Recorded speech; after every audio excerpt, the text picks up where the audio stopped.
good. I'm here. I'm awake. I'm alive. Are you good? Why am I so mean today? Aren't you every day? It's because I'm here, Cameron. That's actually just Obviously. fucking facts. All right, we're back. Wonder how much dead air we just have on here. Like fucking at least 10 minutes. Oh god. I'm pretty sure it was like 15. 45 to 50.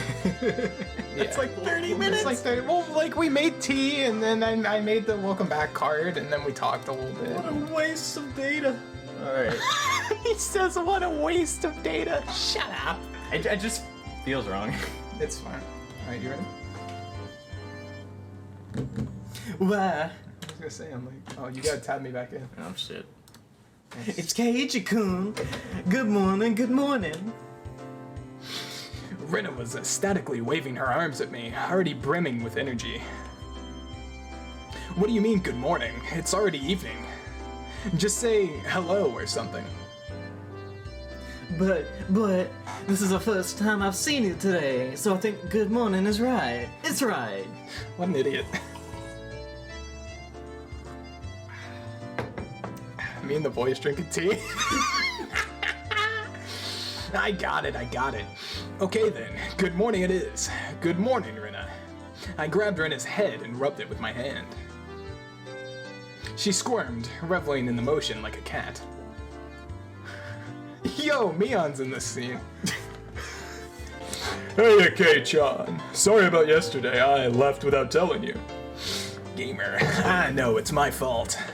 Oh yeah, I have to hit buttons now. Sorry for making you wait so long. Are you talking about setting up for the festival yesterday? How was it, Keiichi-kun? Did you do the job properly? The slight muscle pain throughout my body and my sluggish movements were already obvious. Get them gains! I did great. I'm pretty worn out now, though. Fuck! I grin dryly as the three of us break out into laughter. Where's Sadako and Rika-chan? Are we meeting up with them at the festival? Yep. Rika-chan's actually been there since yesterday, since she has such an important job. Oh, my neck. I think Sadako-chan stayed with her, so they're already at the shrine. Sadako. Sadako. Right, I just remembered. Today was Rika-chan's big performance. She'd been practicing especially hard for this day. As her friend, I needed to make sure I went and cheered her on. Alright, let's go right away. Yeah! Yeah! You can get Cameron. Yeah, we get Cameron for the those fucking lines. crowds. Yeah! And when we get jobber lines, we can give it to Cameron. Yes! My throat! You're gonna watch the Let's Play when I start uploading them, right? As we got closer to the shrine, we started passing by more people and seeing lots of parked cars. It began to get noisier too. I thought I could hear something like a Bond dance song. Especially since I don't have the first Stream? Without being able to restrain my impatience, I dashed up the entire flight of stone stairs. Keiichi-kun, you're going too fast. Wait for me. I get clicked. Alright, well, we'll just roll with it. Whoa! The shrine grounds. They were packed with people. I don't know why I started out as Mion. It was a festival if I ever saw one. Hey, Rena. Wow, they went all out this year too. Amazing. They're coming from Hinamizawa. Huh. The bedridden old man from Kimiyoshi branch family is here too. Kimiyoshi, yeah. I think that old... Kimiyoshi branch family? Yeah. I think that old guy went home from Watanagashi last year and stayed in bed ever since. Yeah, there were a lot of villagers here that I didn't really know. They must have all been pouring in just for today. Classic Halo Master 90443. That's actually your username? That's my username. That's fucking... I made it when I was 8. Godlike. I guess who made their username when they were 8? It has been that ever since, baby. Rena. Oh, it's Sadako-chan. Hey. Oh, rat. Yeah, it isn't everybody. Yeah, hello to you all. Yo, Sadako, there's a lot of people today. Don't get lost in the crowd, okay? Who do you think you're talking to? Sadako, too, seems somehow energetic. Of course, I'm the same way. Huh? Where's Rika-chan? She still has free time, doesn't she? Yeah, Rika was giving her respects to the mayor and the other important people. She'll come before long. I see. Rika-chan is the shrine maiden for today's festival after all. It's probably a pain for her to say hello to all the elders. Hey, Rika's here. It really is a pain. Hello, everyone. Stupid little outfit. How? Rika-chan! I want to take you home. Fucking Rena, dude.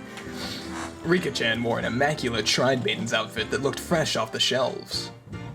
It was a perfect fit for her somehow mystical appearance. How does it fit? It's not too long, is it?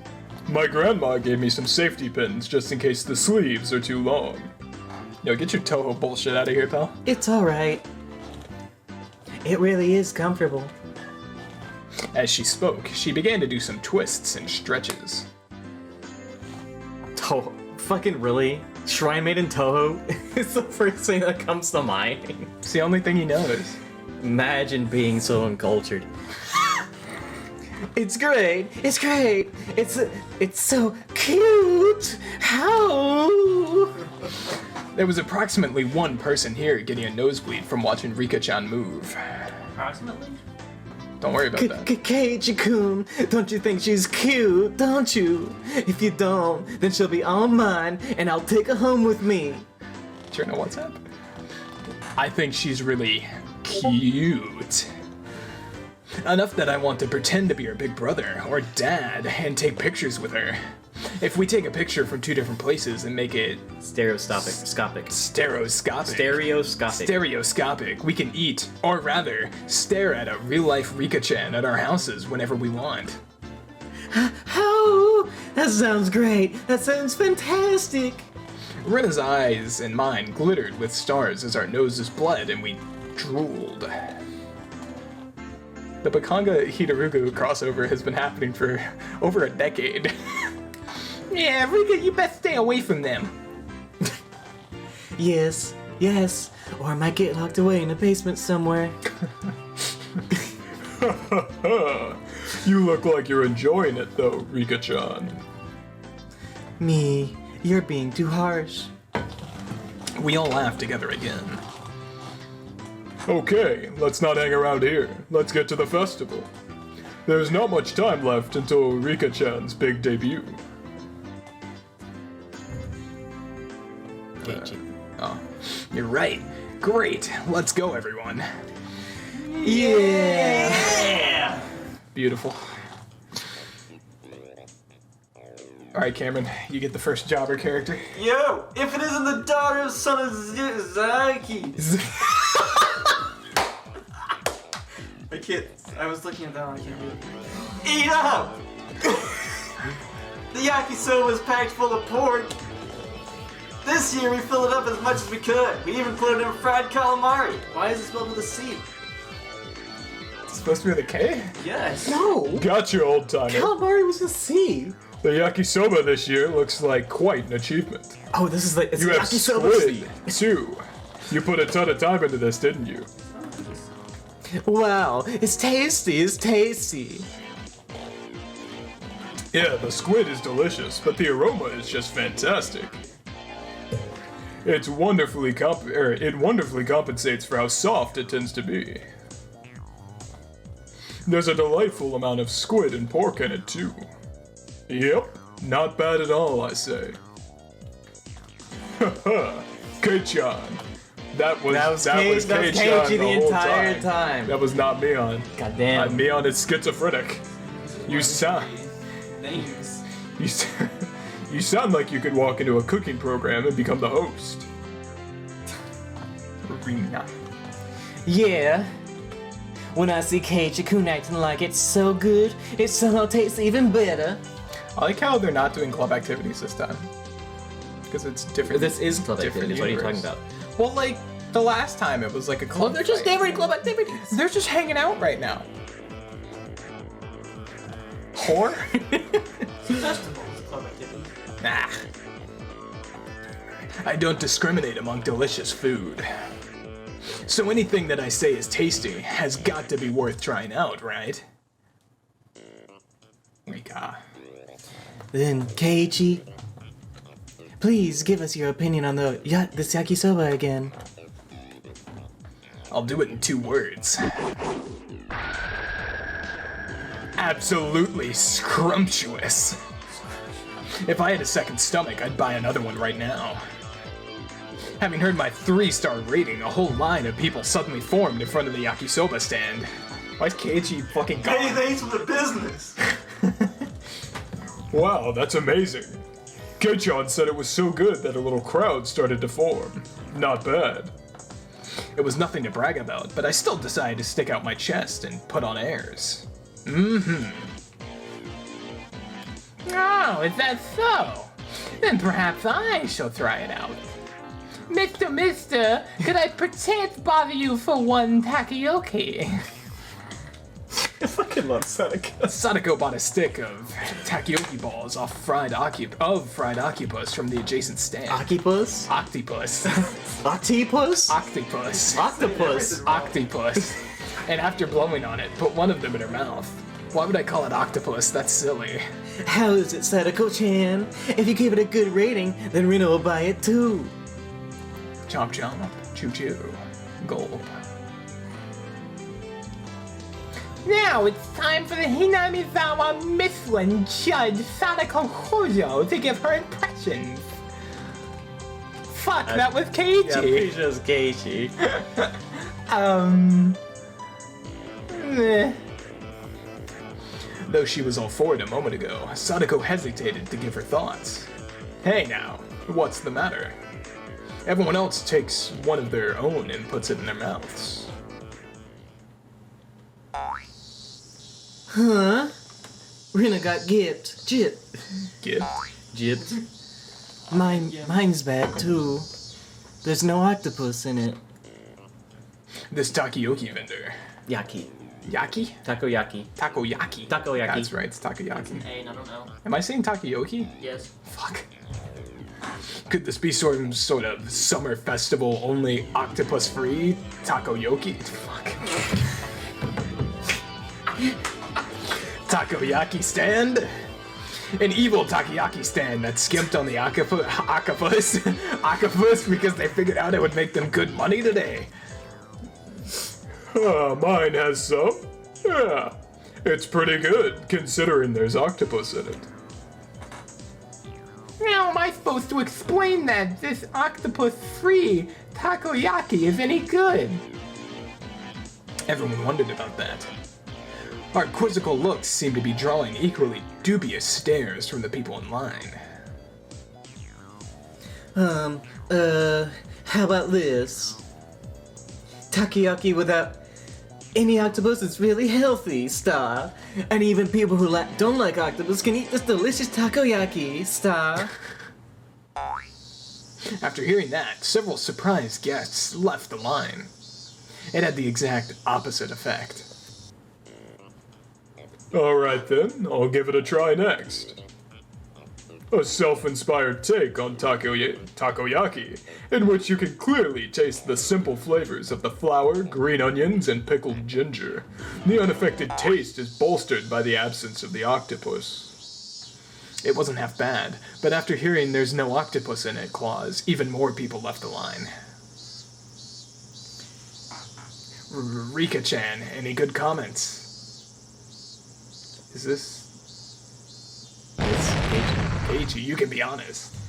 400 yen is too much for this. Ouch! Not exactly takoyaki without the taco. That would be too honest. Even more customers leave the line, dealing a lethal blow. $4 for octopus-free takoyaki. Fuck you. That's just yaki. There are other takoyaki stands after all.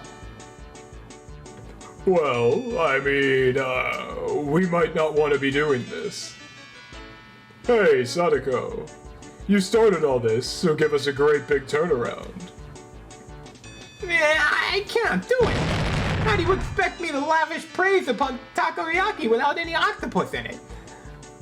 God, you idiot. Sadako's angry outburst was the finishing blow.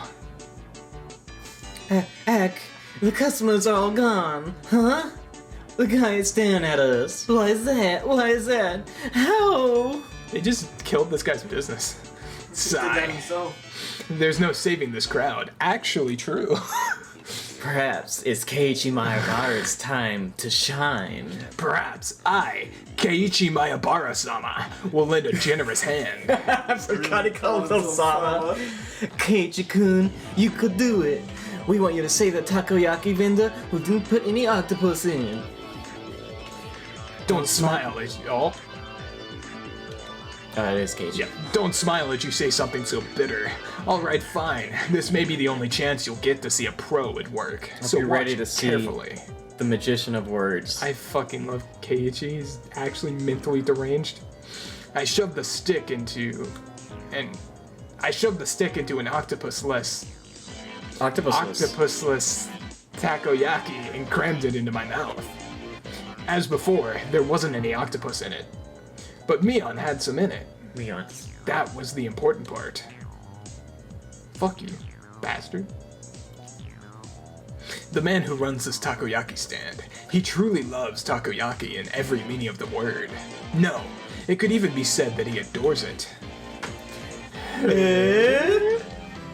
Everyone gasped in surprise, including the takoyaki vendor glaring at us. This man truly does love takoyaki, and because he loves it, he doesn't want to create half-hearted random ones. Isn't that right? The takoyaki vendor looked down unsure. Those watching were listening intently, wanting to know why octopusless takoyaki deserves such a high rating. Keiichi-san, if he really and truly loved takoyaki that much, why did he make takoyaki without the octopus at all? Is he not betraying that very takoyaki? You may be right. In one sense, it is a betrayal. However, it's the best possible compromise this man could find. This man is making real takoyaki today, as he always does. However, only 1 or 2 of them on each stick are the real ones. Well, you're right. The one I ate had octopus in it. And considering it did actually have it, it didn't taste bad at all, you know. Right. That was a bona fide takoyaki. And as far as for the other ones, it was the biggest compromise he could make against the biases of the general populace, who all think that there's need to be 8 pieces on the stick, or else it's not real takoyaki. Huh? Keiichi-kun, I don't understand what you mean. Why is one of them the real thing and the others are fakes? Why? The secret lies in the octopus. Mister, this octopus. It's true Akashi octopus, isn't it? In recent years, the number of octopuses caught in Akashi has decreased, as their prices have risen drastically. Riven League of Legends. The prices are now so high that you wouldn't think of using them in takoyaki. Then the man who had been looking down this whole time mumbled. Yeah, that's right. Akashi octopus. It's very expensive. But this man absolutely had to have the Akashi octopus. He could have bought much worse quality octopus for cheaper, as much as he wanted, and he would have been able to fool everyone. There are plenty of other scamming takoyaki vendors who claim they're from... theirs are from Akashi, even though they're not. But this man wouldn't accept it. He wouldn't tell lies. Akashi octopus are supreme. He would never relinquish this one stubborn conviction. This man loved takoyaki.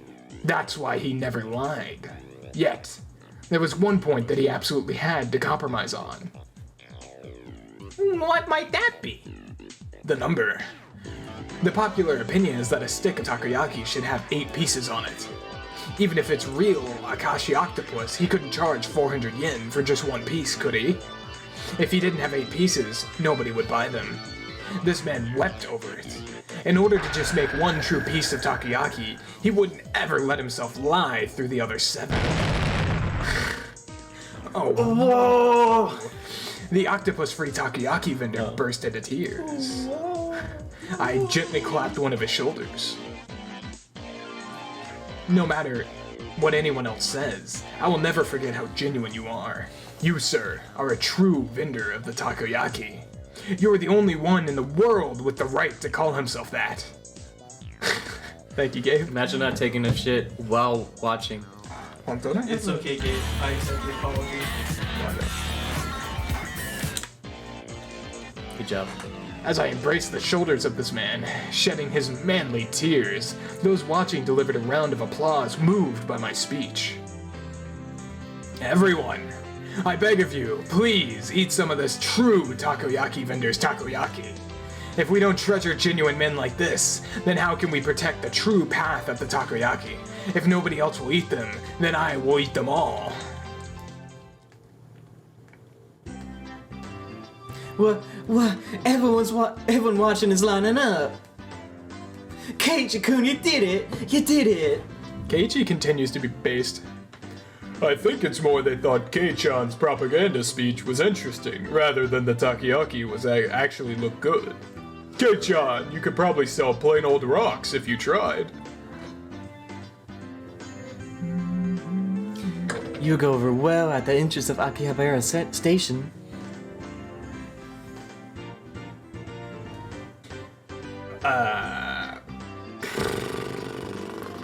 Keiji. Akihabara. Thank you. Rika, I have never heard of this Akihabara. Where is it? Absolutely stunned at my successful pitch, the guy manning the stall next to this one, called out to me.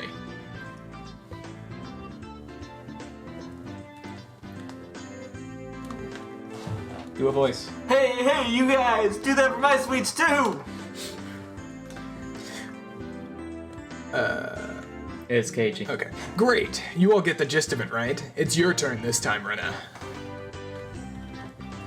Okay, I'll do my best. How? When apricot sweets are cold, they're very, very good. The apricot is sitting so quietly and nicely on top of syrup.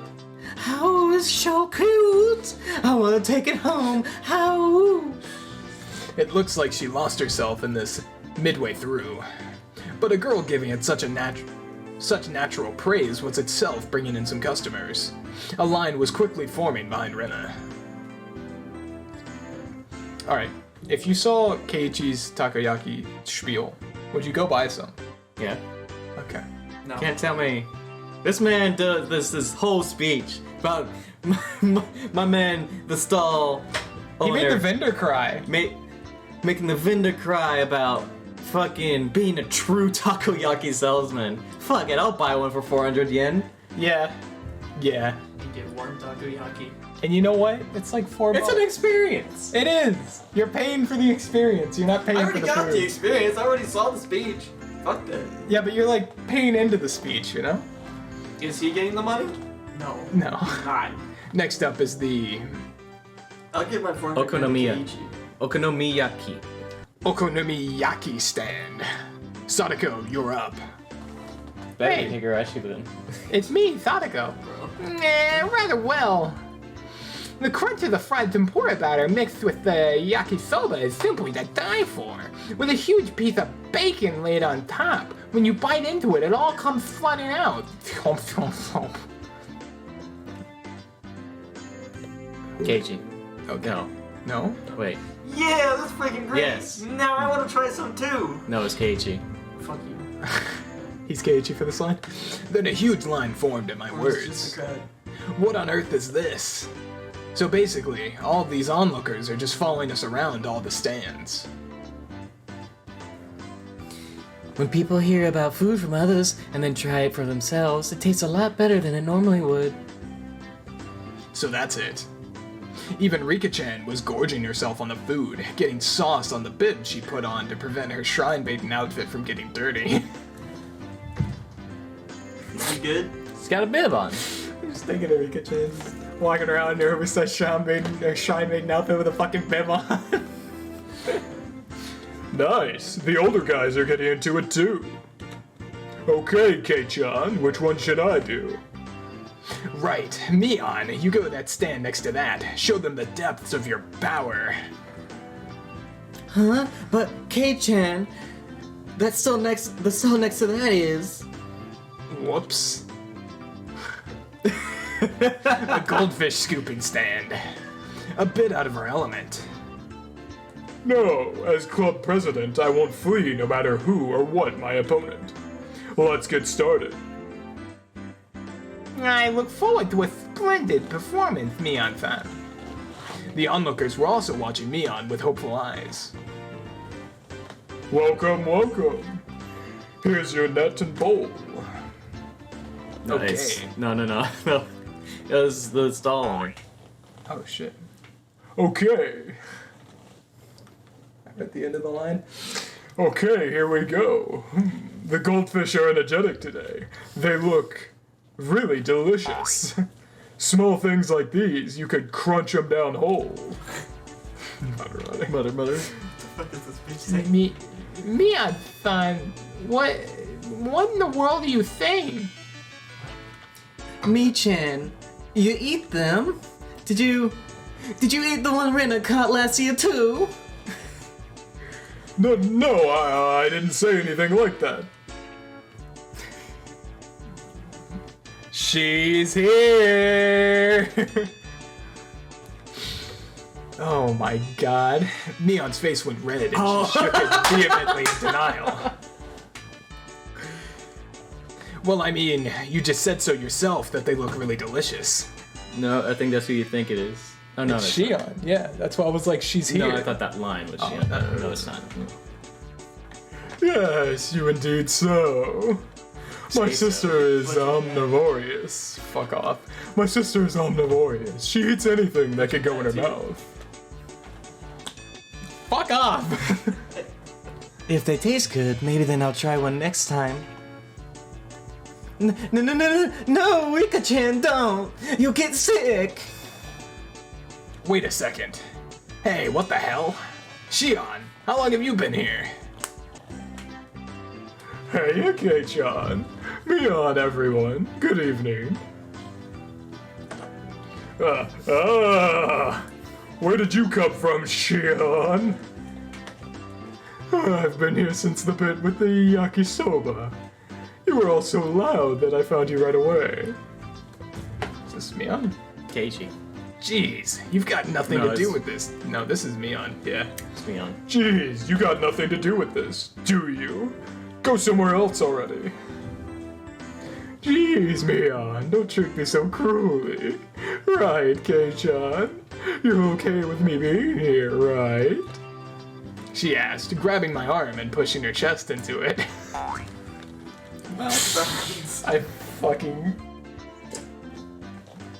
I hate Shion. Bounce. Keiichi-kun, you're a pervert. Your nose is bleeding.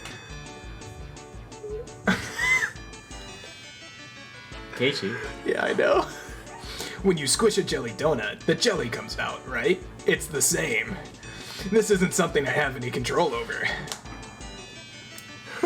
Is that right? Then will more come out if I squeeze harder? Hey! Star. Squeeze!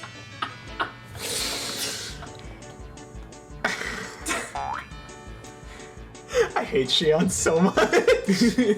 Shion's, her cleavage, it's right up against my chest. Drip. Gah!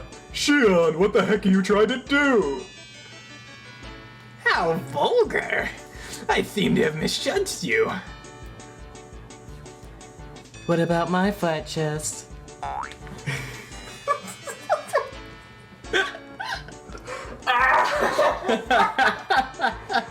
What do you mean?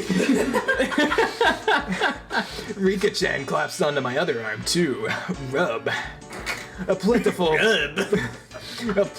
plump feeling on my left shoulder, and the sour sensation of a young, unripe fruit on my right.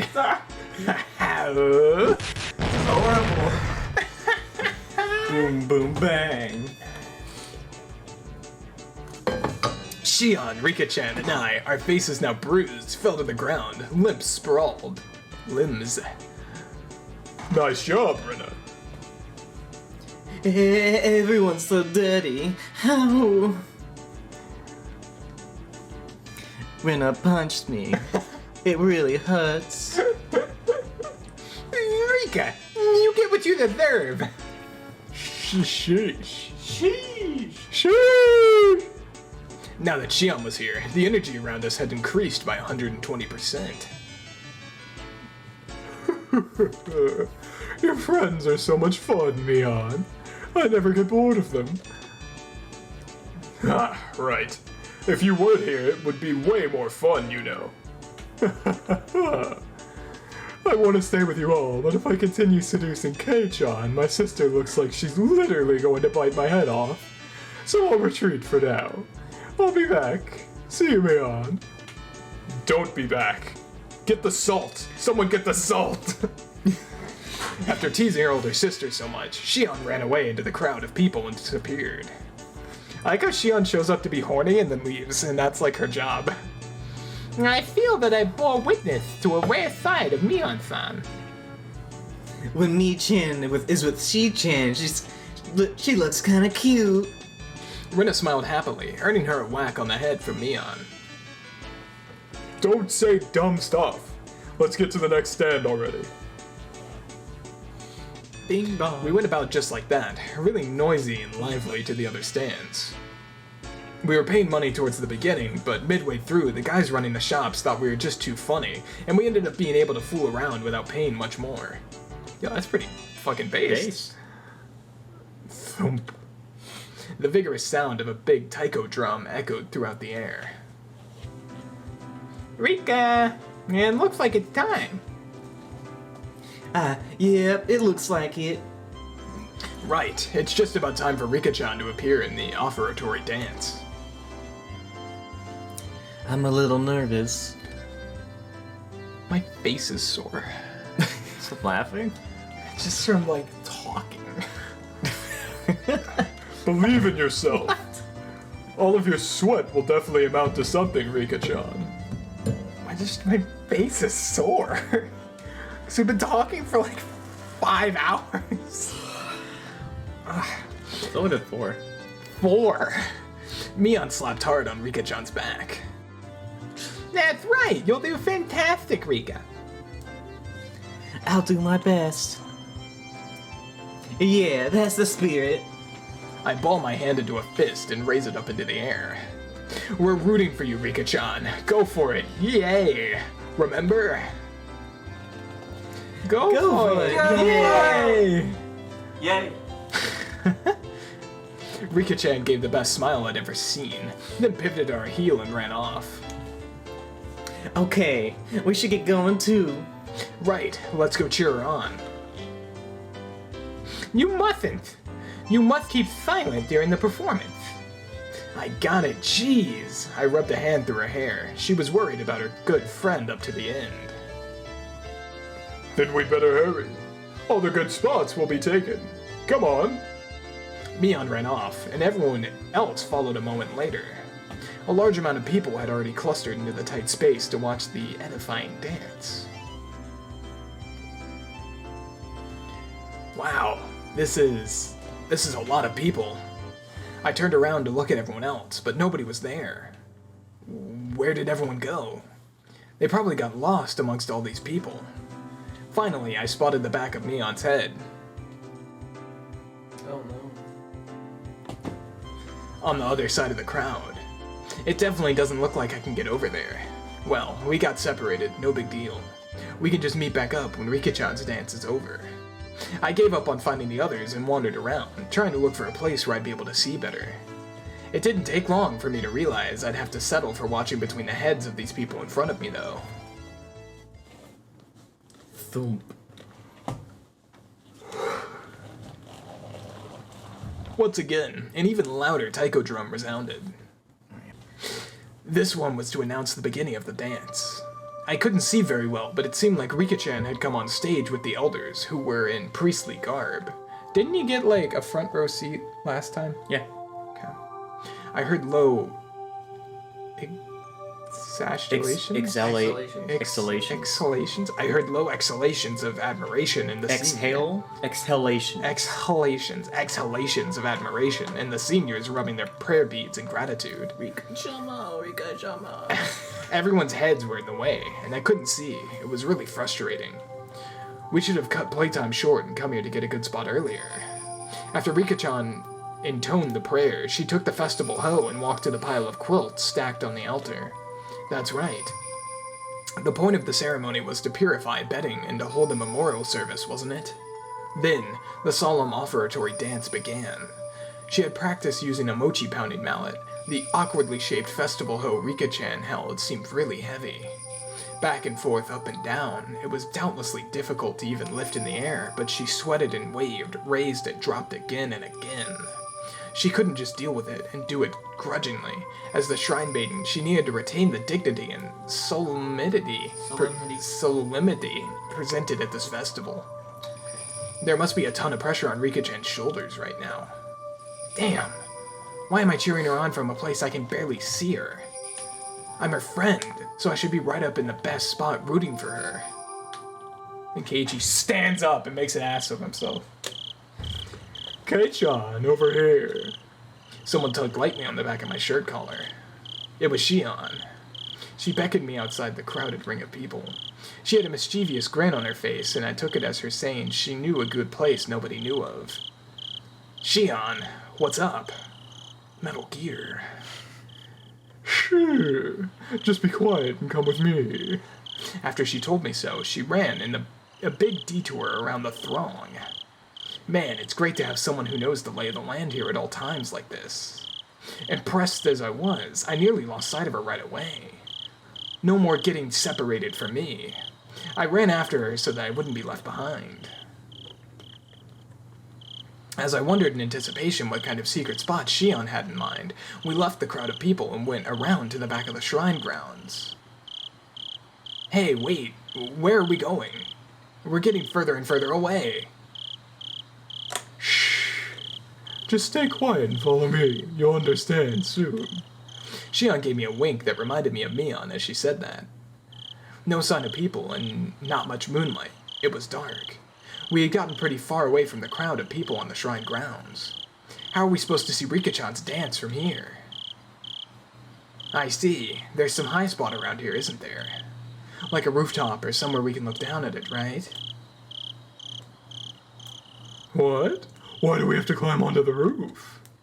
Well, how else are we supposed to see Rika-chan's dance? Did you really want to see Rika-chama's dance? Kei-chan, could it be that your strike zone is really low?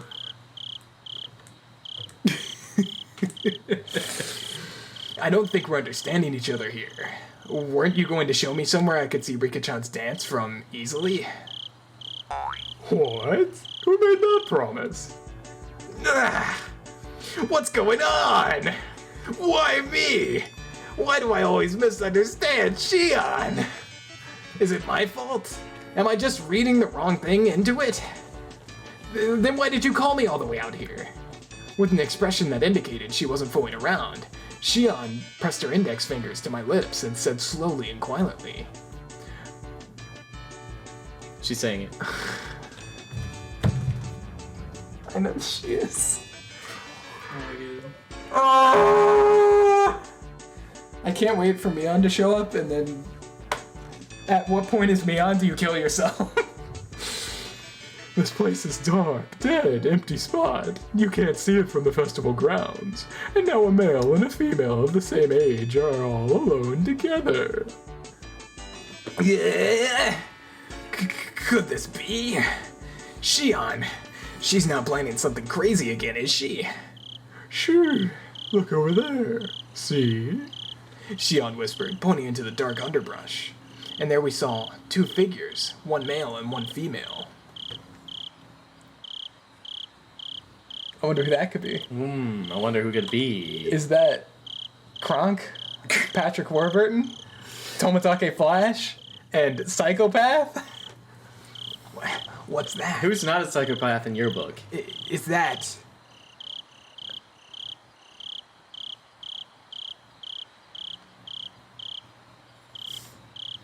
Yeah? Thinking? Got the curious chart turning? You can see the mouse running in its wheel. Keiichi's mom? I don't know. He married his dad. She married her dad. Dude, her dad's schizo. That guy's nuts. He's crazy. He's horny. Yeah, I don't think so. Keiichi's mom, final answer. Okay. We're at the scene of a rendezvous, of course. See, look closely. Can you tell who they are? I peered intently into the dark at Shion's suggestion. Oh, it's Tomitake Flash and Takano-san. Takano. The 2 of them were clearly breathing quietly and glancing around to make sure nobody knew they were there. As they crouched before the entrance to a wooden store-like building, storehouse-like building. Wait, Shion! It's Keiichi. I know. We're having a moment. No, fuck you. We're having a fuck moment. your moment. No one can see the moment. You can see the moment. Sure, I can, but the fucking viewers Can can't. you do an Irish accent? Right? No. Do you know how to? Who are you trying to have him take over? I'm trying to... Wait, Don't worry Shion. about it. Could this be what you wanted to show me? Wait, that means during the tips, you guys could just read. Oh, thank God. Kei-chan, you can see Rika Chaba's dance any year, but won't you ever get another chance like this, okay?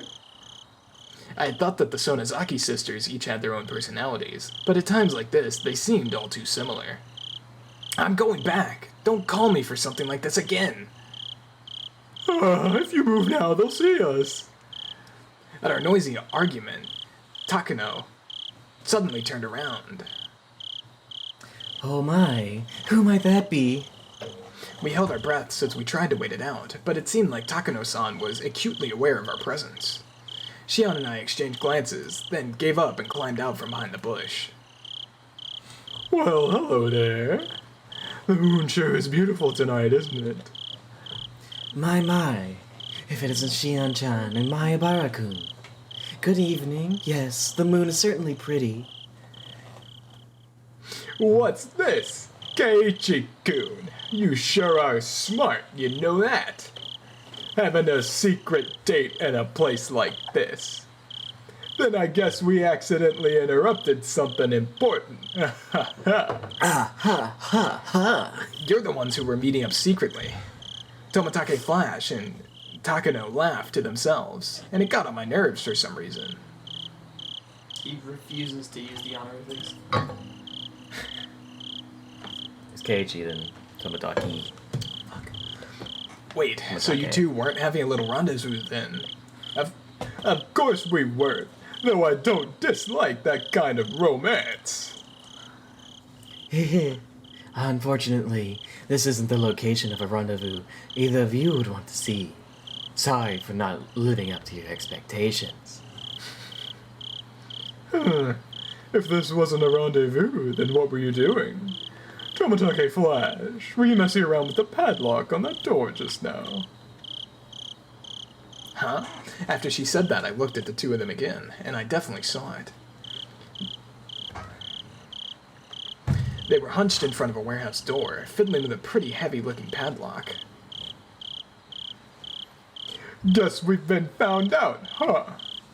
We were trying to break into the warehouse, but don't tell anyone, alright? Don't tell anyone? Are you thieves or something? I demanded unthinkingly, just because of how absently Tomitake Flash was grinning. No, never. These are people who steal things, right? It's not like we were trying to take anything out of here. I see, it's me, Tomitake Flash. I see. Then why are you trying to unlock the door? This is the forbidden storehouse for the ritual tools. They say only the Furude family and a mere handful of others are allowed in. That's Rika, right? Mm-hmm. Okay. Forbidden storehouse. I took a few steps back at that and looked on the entire warehouse. It certainly looked like one, built removed from any signs of people, almost as if in secret. It was filthy, revealing how little it was ever opened. And it was built to be durable, giving it a strange, overpowering impression. Now that I looked at it more closely, it was certainly different than the normal warehouses. This place, they're called ritual implements. Basically, this is a warehouse where they store such tools used in rituals. Well, more accurately, maybe it's a temple where the implements are enshrined. The ritual hoe Rika-chan is using it for the offertory dance was inside here until today. Of course, if anyone but the Furude family enters, they bring impurity into it. So absolutely no one is allowed a single step inside it. It's a sanctuary. Shouldn't we absolutely not be coming to a place like this, then? However, Takano was wearing a childlike expression, an innocent smile at best, and a terribly cruel grin at worst. I told you I was researching Hinamizawa's folk tales and legends out of an interest in them, didn't I? A lot of the answers to the questions I'm curious about are hidden away inside here. I've waited all this time until today for this chance. A chance? Everybody's eyes were fixed on the dance at the shrine grounds today. This was the ultimate blind spot. Huh, I see. I didn't know you had lockpicking skills, Tomitake Flash. Stop it. I don't want to be doing this, okay? Sorry for taking you along with me, but this is all thanks to you, Jiro-san. I'm really grateful. Sheesh. This is the only time I understand. This is the only time. This is the only time. Understand, Takano-san. I don't want to be sneaking into places like this. Hehe, you really are a good person, Jiro-san. Kerklink. Tomitake Flash undid the padlock and placed it to the side. It's open. Thank you. At long last. Takano-san gulped. With an unusually excited air about her, she gave the heavy door a shove. The sharp smell of mold and dust flowed out from the gap in the doors. I had claimed curses didn't exist, but in this situation, I could believe in them. If we weren't into such a holy place with our shoes, with our shoes on. If we went, you said weren't. Fuck. You want to turn the lights up? It feels like we could be punished somehow. do it. Are you sweating again? No, I just think it would be appropriate. Oh. Turn off the one on the right. Keep the one on the left on.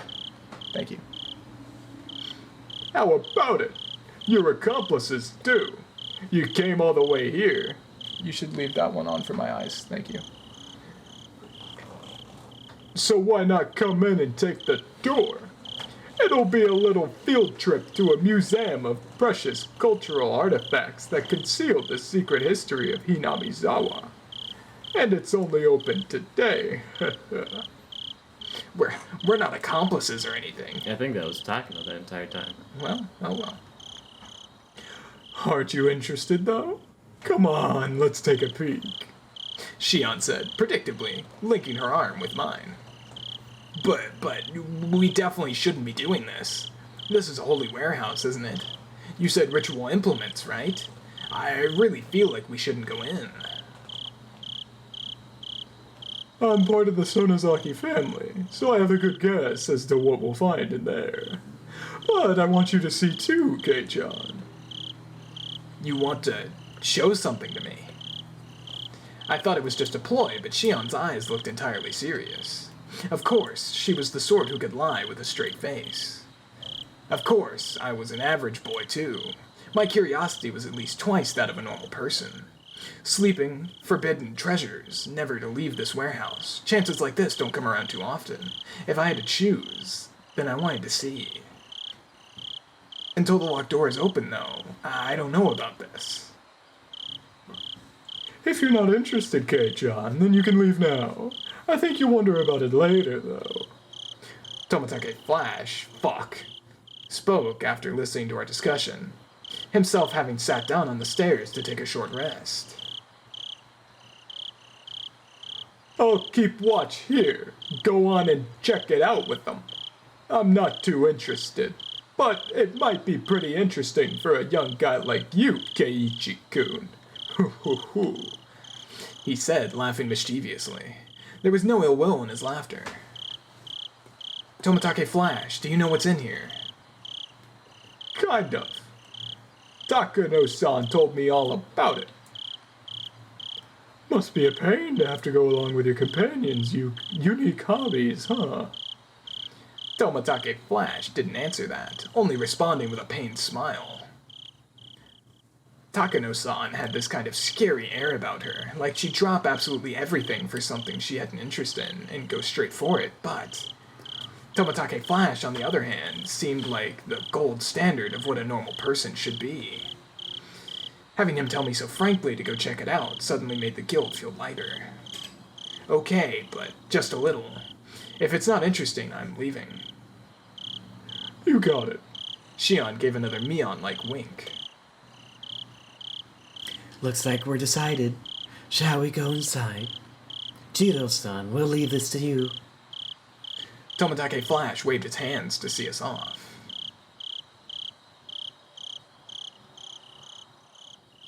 The inside was pitch black, but Takano-san turned on the battery-powered lantern she brought, revealing a pretty cramped front room. It's so dark in here. Everybody, take care not to trip over anything. I appreciate the concern. Okay, doorman, keep a good watch. We're shutting the door now. Takano-san smiled spitefully, as if leaving Tomitake Flash out of something fun, and began to close the door. Man, alright, everyone have fun. There was a low, heavy, and loud noise, and we were completely cut off from the outside world and covered in silent darkness. Stop fucking picking. It's not good for your nails. I was trying to figure out if you were clicking a pin or if you were fucking with your nails the whole time. I didn't realize you could hear that. It's not that I can hear it, it's that I have a sense for it. Because I grew up in a house where my mom did it for 18 years until I moved out. I got third sense for people picking at shit. Your boy be slapping hands. Just read it. There was a low and heavy noise, and loud noise, and we were completely cut off from the outside world, and covered in silent darkness. Takano-san's lantern was the only light we had. It'll be fine.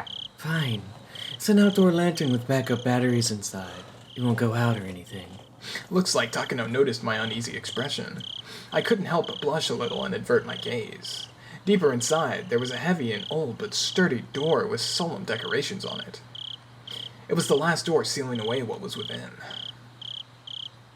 Strange how it's an antechamber even though it's just a warehouse, isn't it?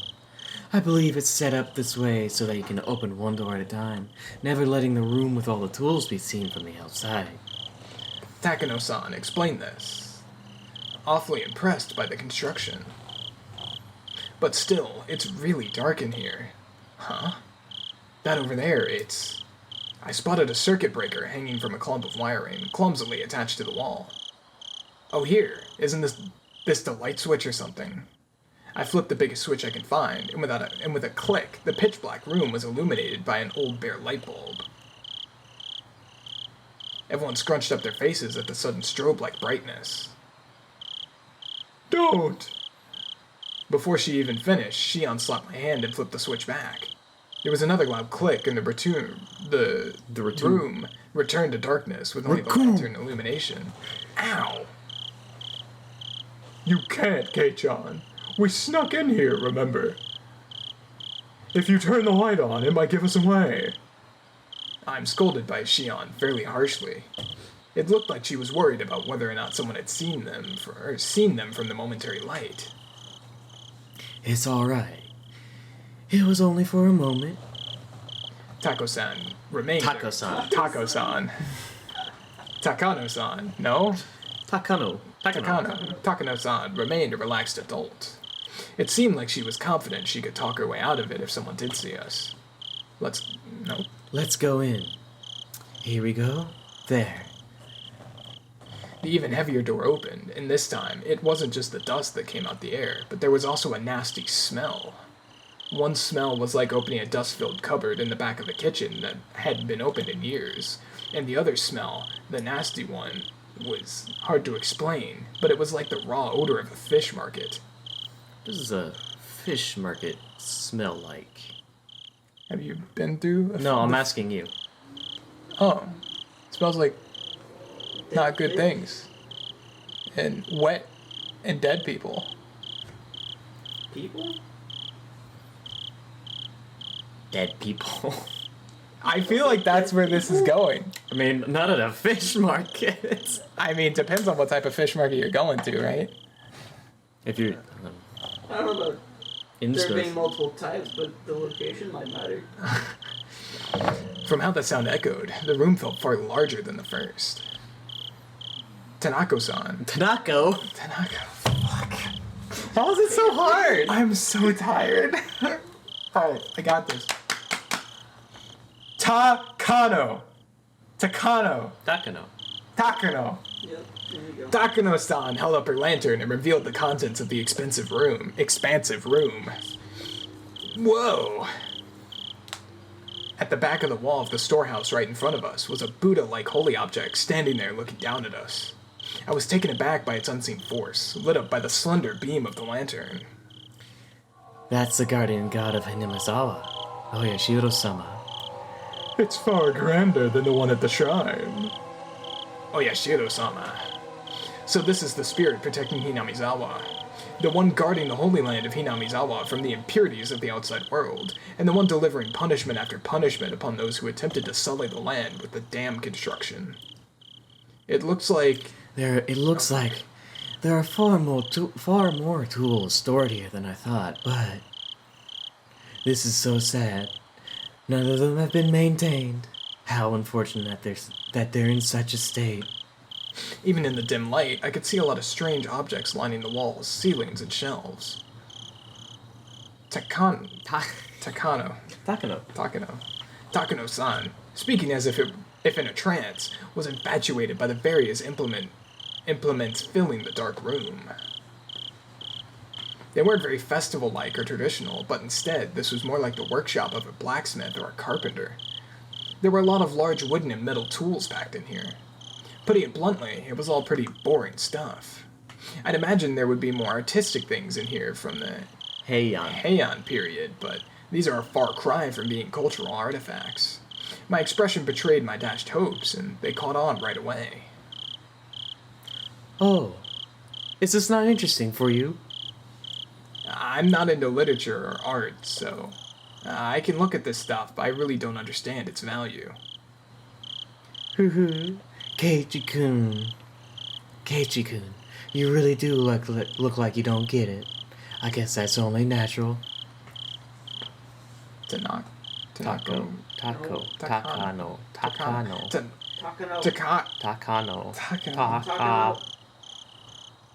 Emphasis on the first syllable. Takano-san reached into a paper bag that she'd been holding the whole time, and took out a worn scrapbook, and began flipping through it. Then, just for you, Keiichi-kun, I'll tell you an old story. It's a common tale in this region. If you go to the library, it would even be on the recommended reading list. Telling stories in such a dark, creepy place. She must have a horror story in mind. Shion's face belied nothing but calm. If she had the same personality as Mion, she'd have found fault with me being scared. I'll endure it for now and pretend to be calm. And a quickie little snippy, quickie little snipp. Boop. Gonna... And then go to... Is it in junk? No, it's in art. I think it's alright. Should be video games? Video games. That's mine. And Higu. Taco.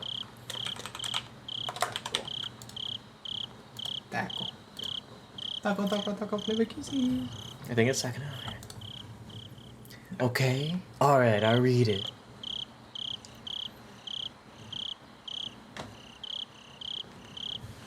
Did someone fill my water up? Yeah. Oh, thanks. No, it's Oyashiro-sama. Well, I came back and my chair was kind of wet, and I was like, is that me? Did you piss yourself? Well, and then I sippied, and there was more sippy in it than last time. And I was like, There's no sippy in there. like, am I schizophrenic? I'm like, what happened? After confirming that I was going to be quiet and listen, she began to speak softly, like a kindergarten teacher reading a picture book.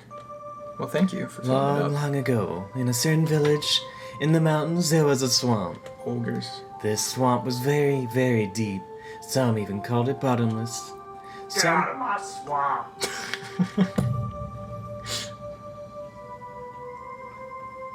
Go on. What? People said it was connected to hell, the land of demons. The rumors said it was deeper than the ocean, and that anyone it swallowed would sink into the underworld, a bottomless swamp. Its name was Onigafuchi. Wait. Keiji. That's not me, Keiji. I thought back to the story I heard yesterday about the sacrifices sinking into the bottomless swamp. Could that be the swamp she's talking about? It's called Onigafuchi, you fucking idiot. Of course it is. So, It's Keiichi. So then, the village was Hinamizawa, right? you catch on quickly. That's right. Though it was called Onigafuchi Village at the time. Onigafuchi Village. That's a pretty Inauspicious. inauspicious name. It evokes quite the image, doesn't it? I hear that the name was changed in the Meiji period. Mhm. The name of the swamp connected to hell was called Onigafuchi, which meant the demon's abyss. And the true name of this village, Hinamizawa, was Onigafuchi Village. The Villagers belonged to that abyss, or to hell, in other words. They lived their lives worshipping the swamp said connect to it. But then one day, demons began to appear, one after the other, from the deep in the swamp. The villagers feared that hell was overflowing. The demons mercilessly attacked the villagers. They could only watch in fear. They could do no more than hide themselves and tremble. So did someone exterminate them? unfortunately, there is no Momotaro or Superman in this tale. Fairy tale. Then, did they get the whole village together to fight back? Heavens, no. The villagers weren't nearly as strong enough to fight on equal terms with the demons. Then the only recourse would be to flee the village. They couldn't do that either. To the villagers, it was their beloved homeland. It didn't matter how terrifying the demons, they wouldn't have run away so easily. Then, what did they do? Wouldn't they just get wiped out? Unable to fight and unable to run. All they could do was wait for the village to be destroyed. Then, when everyone had lost hope, their god, Oyashiro-sama, descended onto them. I see. So Oyashiro-sama came down from the sky and beat up all the demons then. You're such a boy, Kei-chan. You always jump straight to using force to resolve things. Shion sighed, a little annoyed.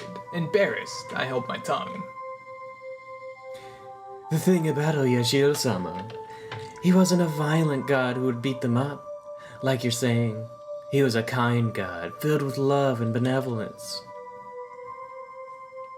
The strength of Oyashiro-sama, descended from the heavens, couldn't be compared to that of the demons. They didn't even fight, they simply prostrated themselves before his radiant authority.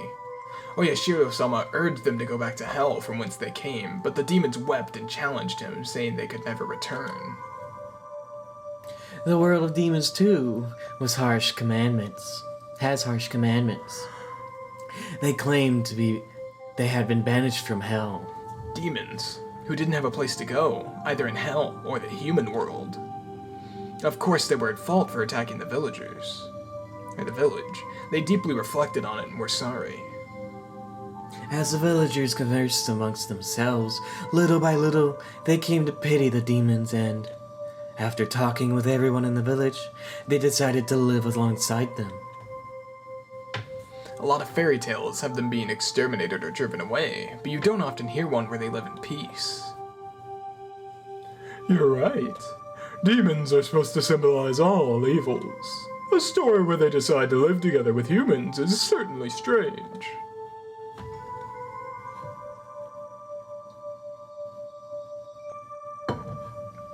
When the demons first heard the villagers' invitation, they doubted their ears, but soon burst into tears of joy. The villagers had given them a place to live. It was said that in payment for this good deed, the demons shared their many kinds of power and secrets with the villagers. Oyashiro-sama was very pleased with this happy exchange. He gave the demons the bodies of humans so that they would be indistinguishable from the villagers. He himself decided to stay on the surface and watch over the everlasting peace between them. A land in which man, demon, and god live together. I had thought the word demon was a noun meaning evil that needs to be exterminated. A god may have mediated for them, but you don't often hear happy endings like that where both sides live in harmony. I see. I guess it is kind of interesting. Although, the normal fairy tale ends there. It was revised quite a bit during the Edo period into a much longer story. After that, the humans and demons intermixed, and eventually there was no difference between them. So the demons ended up disappearing. No, not at all. Half of them stayed just as they were. The knowledge the villagers had received from the demons basically made them into something inhuman, which people called transcendent. They were well aware that the power they had was heresy, and as those heresy, and as those below worshipped them, they lived out their lives in secrecy. This story is the root of many derivative tales and pieces of fiction. It's the foundation, the basis. What do you mean by root? She means the part about the villagers having demon blood. What I mean is, all of the legends from around here are based on the premises that the villagers are descended from demons. There was a hint of amusement in Shion's face as she said that. It was like she wanted to say that she, too, had demon blood in her. Is there any proof, though? Maybe it's somehow rooted in historical fact beyond just fairy tales. Oh. Nope. Oh, Maibara-kun, then do you believe that demons really did come out of the swamp and breed with humans? Well, it's not that I don't believe it, but... When she said demon, she meant the ones from hell, but... In ancient Japan, the word wasn't necessarily used to denote... The word wasn't necessarily used to denote only that kind, right? The more well-known use involves the drifting foreigner theory. As the story goes, Westerners who were shipwrecked in nearby seas had such markedly different customs that they were called demons. Japanese people were relatively similar in appearance to other Asians, but everything about those from the West was different, their physiques, their faces, and their skin color. In Japan, terms like red demon and blue demon evoke images especially of Westerners. Lacking in skin pigments, Westerners would sunburn easily and turn red. Being fair-skinned, I think blood vessels appearing on their skin would be blue too. A handful of accidental aliens would drift into Japan and come under persecution being called demons. They would flee into the mountains to survive, turn into bandit groups and attack villages for food and the like. How does that maybe it's cagey. It's cagey. How does that explanation sound? Maybe it's a bit childish. Takano gave me a weird smile when, having come up with such an impromptu hypothesis, I unconsciously followed it up with self-deprecation. Still, she didn't smile as if to make fun of me. It's not ridiculous. There are a lot of people who subscribe to the drifting foreigner theory. Even so, nobody actually knows what happened. Were they groups of foreigners who had turned into banditry, or were they really demons who had come from the bottom of the world? Then, Takano-san, which one do you believe? The truth of the matter aside, I'd rather believe the more fantastic explanation. It's more fun that way, isn't it? Her answer made her sound a wee bit like a romanticist. Here I thought she'd reject unrealistic stories like that. Now then, this is where the fun begins. Takano? Yeah. Takano-san brought an end to her storytelling and waits for a moment as if to tantalize us. Suddenly, Shion looked around, as if something had caught her eye. Her head bobbled to and fro like she was making sure nothing had changed. What's wrong, Shion? I'm sorry. Please don't worry about it. Shion pretended as though nothing had happened. Takano-san also made sure nothing had happened, then cleared her throat and broached the next subject. I explained that half the villagers have demon blood.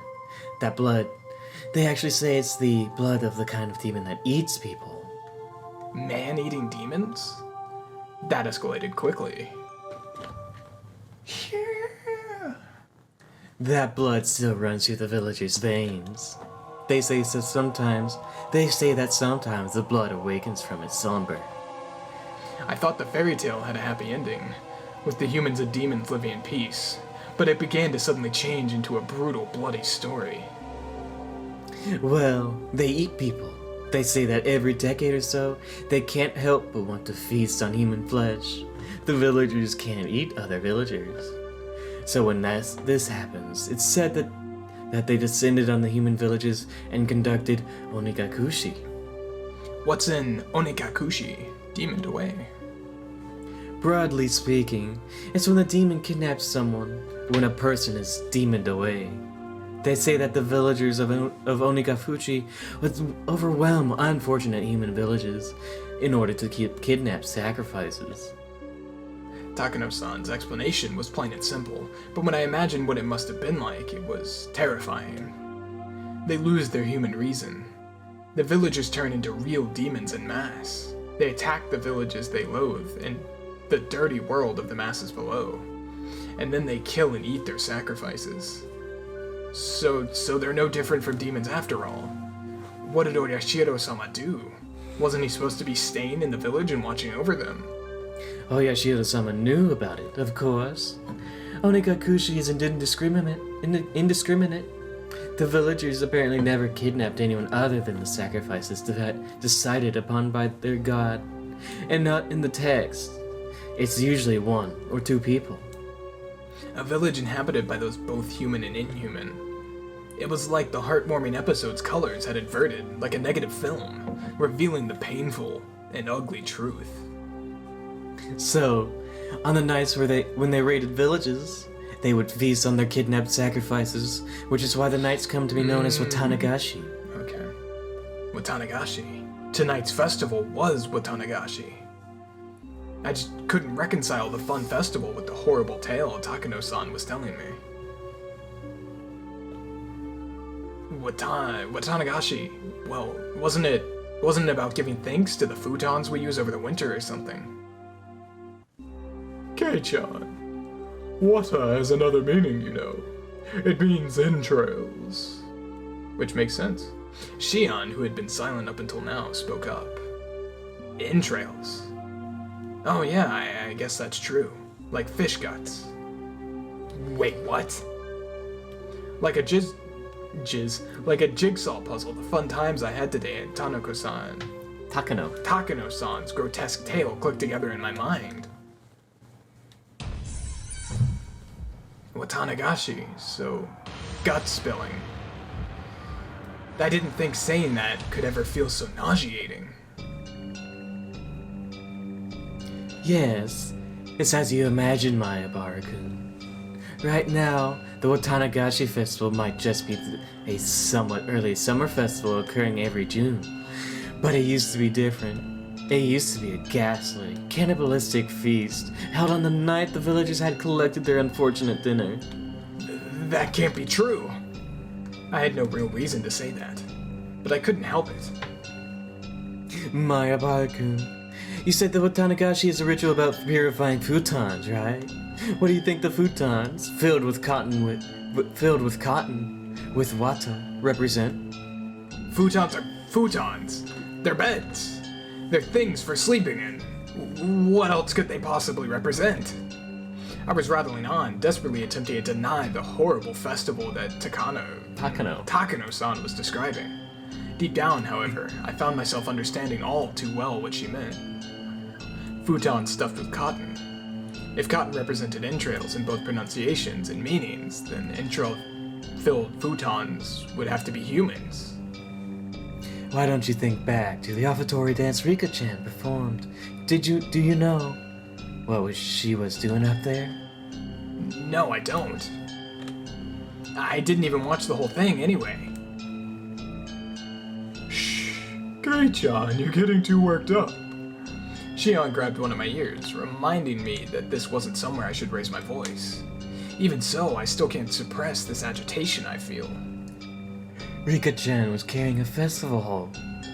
You've probably realized it already, but that's not a hoe for plowing fields.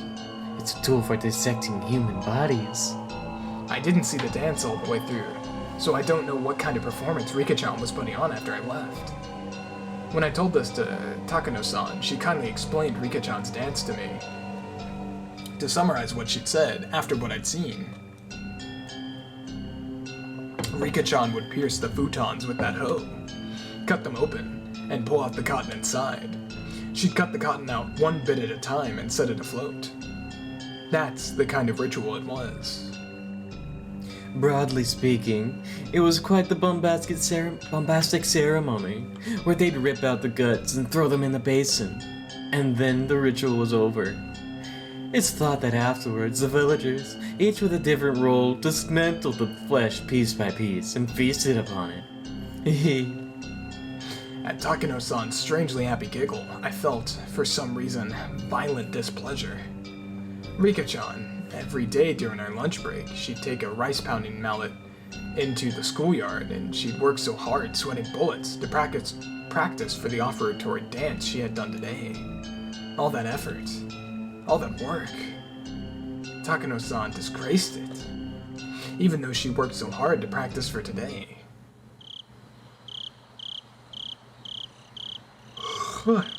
Takano-san, I think you should choose your words more carefully. Kei-chan's pretty naive, so please don't tease him so much. A moment before I opened my mouth to express how angry I was, Shion stopped me. Shion must have been fully aware of how that story made me feel. I'm sorry. I thought you'd like a story that showed a sort of shock value, since you're a boy. Takano-san spoke without a hint of malice as she smiled gracefully. After hearing all that, did you figure out what kind of stuff is in this storehouse, Kei-chan? See, look. Shion pointed out one of the walls, vaguely illuminated by the lantern's light. There was. Mere moments ago, they hadn't held my interest. They were just boring-looking tools lined up on shelves. Also, welcome back, kid. Ugh. All those uninteresting tools that I didn't understand how to use, they all suddenly took on a new meaning, and I couldn't help but let out a groan. At first, they had looked like carpentry tools, like chisels or planes. It's the where you push it, it has a blade, Oh, yeah. Yep. and it flattens it. Yeah, I just didn't know it was called a plane. However, when I thought back, I'd seen pictures of these sort of tools before. Yeah, they came up in a Japanese history textbook. Yes, on the page introducing the Kaitai Shinsho. Kaitai Shinso, or new text on anatomy. These sort of things, they're printed realistically in the literature What? They're printed realistically in the Okay, literature of Germany, capital of the medical world. That was a strange thing, I thought, for Keiichi to say. These sort of things, they're printed realistically in the literature of Germany, capital of the medical world. These aren't carpentry tools. These strangely shaped tools, they're for dissection. Everyone knows that in the Edo period, they would dissect the corpses of those who had been put to death in order to gain knowledge about Western medical techniques. Illustrations of the dissection tools they used at the time came up in the textbook supplements. The thing hung up on this wall all looked exactly the same as those. If you want a scarier way of looking at it, think of them as cooking utensils. Hehe. Tanako-san. Takano. Fuck! Takano-san, holding the lantern. The only light source in the room led us along the wall. She had the only light, so I had to walk after her whether I liked it or not. Look. Takano. Takano-san illuminated a coiled chain, which left a bigger impression than the other things we saw. The chain in itself was nothing unusual, but further along it were metal fetters that looked like hinges, clearly meant for binding people. Kei-chan, look at that! Shion tapped me on the shoulder and pointed to a restraining table that was clearly shaped like a person. My spine froze. My blood felt like it was turning into sherbet as it crawled up my back. On each of the joints, there were things like chains and iron balls attached. It was like the table was searching for its next sacrifice, ready to spread their arms wide and close them in. It's probably a chopping block. I think you'd strap a sacrifice down and prep them for eating. The words chopping block sent a jolt through my body. When I looked more closely, there were many dark slices carved into it, as though from a knife or a saw. They were the most clear-cut signs of usage you could ask for. It proved these tools weren't just for show, they were used for their original purpose. If someone was strapped tightly onto this table, they probably wouldn't be able to move even a muscle. Their guts would be defenseless. You'd take one of those eerie cooking knives lined up over there, stab them with it, and then you'd slice open their belly and dissect them? I had heard the stories, but this is incredible. Before coming in here, Shion had mentioned she had a good guess of what was inside, but it seems to have exceeded her imagination. There's still more. How about it? More fascinating than a wax museum, isn't it? Takano-san had this happy expression like she was visiting a toy store for the first time. I don't get it. This Mio Takano person has nerves of steel. Are these bizarre, grotesque objects that fascinating to her? I, for one, was not enjoying myself. I'll be frank. This was all too weird for me. Still, there was something even more horrifying than all of this. 2004. That would be none other than Takano-san herself. Takano-san, holding the lantern, giving off such a thin beam of light. If she suddenly turned it off, then what would I do? The next moment, everything went totally dark. That's why I was scared. Takano-san had the only light, and anyways, I was scared. Did you know Keiichi was scared? At some point, Shion had started holding onto my shirt sleeve. It was a little annoying to walk like that, but I didn't shake her off. That minor sensation allowed me to feel the presence of an ally here and now. Before we had even walked halfway through the storehouse, the air I felt on my skin changed completely. These cruel tools lined up, all crammed together in this place. Some were horrible ones made to take away sacrifice's freedom, and some were tools made to efficiently disassemble and prepare the bodies for consumption. Dismemberment on the brain. Very true. Those were just the things I understood. There were plenty of other strange-looking objects that I couldn't even guess the purpose of. Now that I was here, I didn't have the slightest desire to hear the details about what sort of terrifying reasons they were meant to be used. At the very least, they were all completely different from the sort of clean, simple killing functions of a katana. Tools to kill people were obviously constructed in such a way that they could kill people. If that In was... other news, people die when they are killed. What? I've never heard Ryukishi repeat himself. If that was the goal, then the person you used them on would obviously end up dead.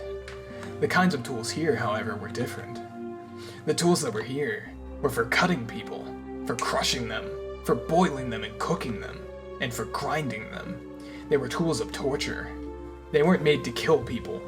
People dying was just an incidental result. Actually, they might not even kill them. If the sacrifice could die during such a horrifying ritual process, that would be nice, but they don't even die in the end. They remain in a state of hellish pain. Perhaps they were only being allowed to live.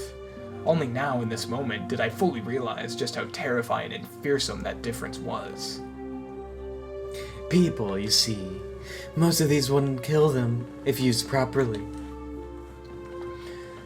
Tanako. Takano. Takano-san, as if reading my mind, displayed a shocking smile. Burning at the stake, the famous method of execution for witches, will kill the person immediately. When the body suffers extreme burns on the skin all over, the decomposition of the skin's chemical makeup produces poison-like symptoms and causes an immense shock to the victim. Though I suppose it's still very cruel. Compared to the guillotine, you have to wait far longer for that to happen. She described such horrors in a strangely medical way. Shion immediately answered the question I had. Takano. Takano-san is a nurse. There's a saying that nothing can scare a doctor. I guess it's true. Oh, and also, there was a method of execution in ancient Rome where they would grill the person. Just like a barbecue. They would cover the person in wire netting and slowly cook them over a charcoal fire. Have you heard of the bronze bull? That's also from Rome? That's Greek. Is it Greek? Yeah. Oh. Did they put them inside the bowl and cook they it? put them in Yeah. the bowl and then basically cook them alive. Yeah. They light the fire under, and then the steam comes out of the bull's nose. Pretty sure that's Greek.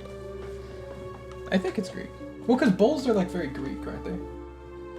I mean, Greco-Latin. Yeah. To think the memories of when I went to a day camp with my family would come rushing back now of all times so vividly. Yeah, Greek. That's what it's like. That's what it was like. Apparently they wouldn't die too easily for some reason. According to one source, even if they roasted one side of a person to a crisp for an entire night, they would still be conscious and able to speak fluently. That's insane. You'd grill someone the whole day and they'd still be conscious. I don't know, like... It's the fucking Romans, man. They did literally this. It said that in ancient Rome, famous for their executions, thought of plenty of ways to execute someone while having the victim stay alive as long as possible. Among them, there was one method where they would open the gut, pull out the intestines like sausages, pull them up on a winch, and put them on public display. It's like... something crow, I think? There's the blood eagle, but that was a Norse thing, where they tore That's open right. the back of the ribs and then pulled their guts out to the back. Yeah. That's what I'm thinking of. Basically, spread them like wings. Shion was behind me, clinging to me. Not just because she was scared. She was protecting her stomach. You would think someone with their intestines pulled out would die instantly, right? Actually, as long as you do it tenderly and thoroughly, it's apparently possible to pull them all out while the person is still conscious. I felt a sick feeling in my stomach. It was like my organs were coiling up, just from Takano's stare. I feel like you're getting in your head too much with that word. Every time I look at it, I can't read it. I could not tell you the letters in that word. Though pulling them out with a winch was rather exaggerated method. In a more barbaric way, They might slice open the gut, then cut the intestines out and throw them everywhere.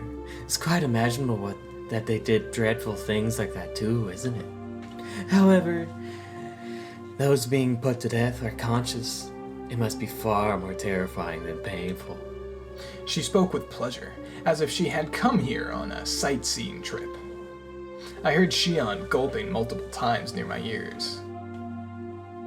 Perhaps Hinamizawa, or rather Onikafuchi Village, did something like that for Watanagashi Festival.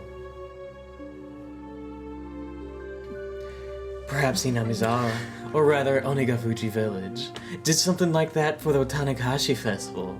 Listen, if you try hard, can't you hear it? I wanted nothing more than to not hear anything at all. So why only at times like these do I begin to hear things I shouldn't be able to? Now that she doesn't have Tomitake Flash as a buffer, that's gotta be the signal.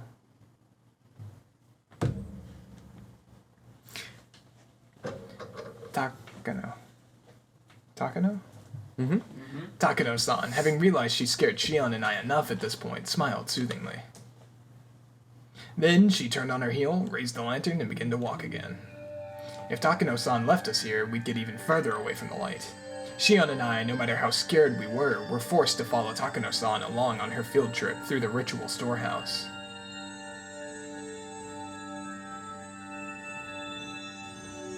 I suppose we've seen a bit of everything, see? The place is interesting, isn't it? She says, raising the lantern high in the center of the storehouse. The dim light didn't change, but for some reason it felt like I was able to see all those horrible tools at once. Kei-chan, look up. Shion stammered while grabbing the nape of my neck. I couldn't tell because it was so dark, but there were a lot more tools hanging from the ceiling as well. If you search for Higurashi, that one sound, you'll get a pretty cool video. They all looked like they were made of iron bars, but then I figured it out. Cages. Which I don't think you've heard yet. I don't think I have. For cages, they were very small. Cramped cages, just for one, like a casket. We probably will. If you got locked up in there, no way you wouldn't get locked up inside it. It was another tool meant for restraining people, where the iron bars would squeeze you tightly. So many, big and large, things of all shapes were hanging down. Takano-san's mention of execution by grilling crosses my mind. We weren't just surrounded on all sides by these terrifying instruments. Things crowding the ceiling were even hanging over our heads. There are many of these sorts of bird cages among European torture devices. I'm surprised to see them in Japan as well.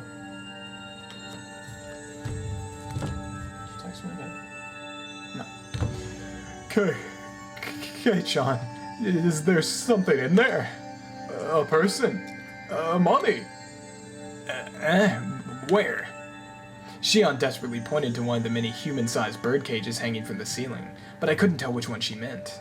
Being that dark, there wasn't any way you could tell if something was in there in the first place.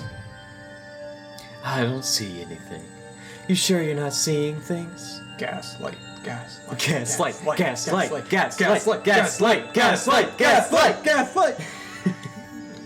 how you be a girl boss. Shion didn't seem convinced, but without a means to confirm for ourselves, we couldn't do much but wonder. Mayabara-kun, after seeing this, have you come to believe in all of it? The countless terrible rituals passed down in Hinamizawa? It got nothing to do with believing in them. Now that I've been shown the real thing like this, there's no possible way to deny it. Even the nations of Europe, with all their beautiful landscapes and legends, were like a maelstrom during the terrible witch hunts in the Dark Ages. It's well known that the era gave birth to countless gruesome forms of torture and execution. Japan was the same way. Didn't it have its own era of hellscape, like torturous feasts because of religious suppression and things of that nature? Hinamizawa itself had such a period. It had that much history behind it. Even in Europe, land of the witch hunts, that was all far in the past, no more than a series of historical events, and in this age, nothing that abnormal would ever happen. That must apply to Hinamizawa as well. Just as Europe had its dark age, Hinamizawa had one too. That's how this should be taken. Even if these things all really happened in Hinamizawa, they're all long past. They don't have anything to do with the people living in Hinamizawa right now. Sure they don't. Oh, that's Keiichi. That was Keiichi the entire time. Oh, fuck. My Barakun, you really do like this village. It didn't sound like she was making fun of me. Takano. Takano-san gave me a light smile. Takano-san, you're researching whether those customs survived into the present. Stop trying to read it and just like every time you can't, just Takano. Stop trying to read it. You are right. Shion suggested something that made my heart leap into my throat. Are you telling me that all these horrible things are still going on even today? What I'm about to tell you is a secret, alright? I told you, Shion-chan, because you're an outstanding person, an understanding person. But the other villagers don't want to hear it. If things go awry, I could be ganged up on and punished. Shion flashed a devilish smile, as if reveling in the immortality of it. My Barakun, you keep it a secret too, okay? If this gets out, I could suffer Oyashiro-sama's curse, or be made into a sacrifice. If it's the curse, then I wonder what kind of death it'll be this year. If it's the sacrifice, then will I be thrown into the Onagafuchi swamp while still alive? It is tonight, you know. The night of the Oyashiro-sama's curse. Takano-san said, bringing her face right up close to ours. As if to say that if she had the choice, she'd rather suffer the curse. That was what she seemed to be implying. Takano took a fairly worn notebook out of her paper bag, then began to flip through its pages. There were all sorts of references and newspaper clippings attached to them, and it had all manner of things written inside. The letters were very small and bunched together, so I couldn't tell at a glance what it was about. What I'd really like to do is search through the National Library for newspapers from the era, but here it is. A photocopy of a page from some book was slid into the notebook, and it, too, was written in small, tight lettering. Like the other pages, I couldn't tell what it was on, or what it was about just by glancing at it. This is a story that actually happened. It was around the end of the Meiji era. They discovered an unknown mangled corpse, the victim of a murder in Onagafuchi village. An old newspaper clipping attached to the page spoke of something that was no mere rumor or fairy tale. We don't have most police documents from the time anymore, but it's all based on oral traditions and memories. See? It's not very clear, but it looks like a cutout of a newspaper from the Meiji era. Never before has there been a corpse treated with such cruelty and inhumanity. Could it be the work of a demon? Being a copy of a copy, it was very hard to make out, but it was more than enough to make me feel strangely tense. Near the end of the Meiji era, in old Onagafuchi village, a mangled corpse was discovered. The identity of the corpse was unknown. It wasn't even in a state where it could be identified in the first place. It was missing a head, and each limb was separated from the body. Skin had been peeled off the entire body, and there were markings that implied terrible torture in every place imaginable. Not only that, but the belly had been cut open by a sharp knife, with the entrails completely dragged out. The police immediately began an investigation, but since they couldn't even determine the identity of the victim, much less the criminal, finding answers was extremely difficult. Do you understand what it must have been like? I couldn't even imagine such a strange sight, even if I tried. This was the first time I was ever thankful for my lack of imagination. I feel like Keiichi has a pretty good imagination. He just doesn't want to. Probably. The victim was skinned while still alive, underwent all kinds of torture, and was killed brutally. The author here also thinks that even after death, the remains were divided and dissected even further, the epitome of inhumanity. I'm of the opinion that the entire process was performed while the person was still alive, though. What do you think, Mayabaru-kun? She spoke in a way intended to make me imagine even more vicious things. As my brain was already far over capacity, however, there was no way I could imagine anything more brutal. Then when I broke my gaze from Takano. Takano-san, those strangely shaped weird tools were all around us. I wonder if you could faithfully reproduce the mutilated corpse discovered at the end of the Meiji era with the tools found in this place. I want to deny it. I don't want to admit that something so terrible could have happened at all. Even so, they were so strange, so terrifying, these tools, and as if they had seen through my attempt to escape from them, they did nothing but ridicule me silently. So, that creepy incident, what was it in the end? The author says that, regarding Onigafushi Village's dreadful customs, they survived into the recent post-Meiji era days. That perhaps they lasted until around the beginning of the Showa period. This corpse, which at a glance had been brutally killed after a period of torture. In actuality, however, it was the pitiful sacrificial remains of the man-eater's terrifying feast. The corpse was just the leftovers. It was so fantastic, so strange that it didn't feel real. Was this an extension of the legends too? It happened in the Meiji era, though, which is just too recent to be called a legend. Also, there's a newspaper clipping right here suggesting it. Okay, but even if it really happened, it was a long time ago, right? I mean, the Meiji era ended 100 years ago. That's all. Only 100 years ago. Besides, it kept happening even after the beginning of the Showa period.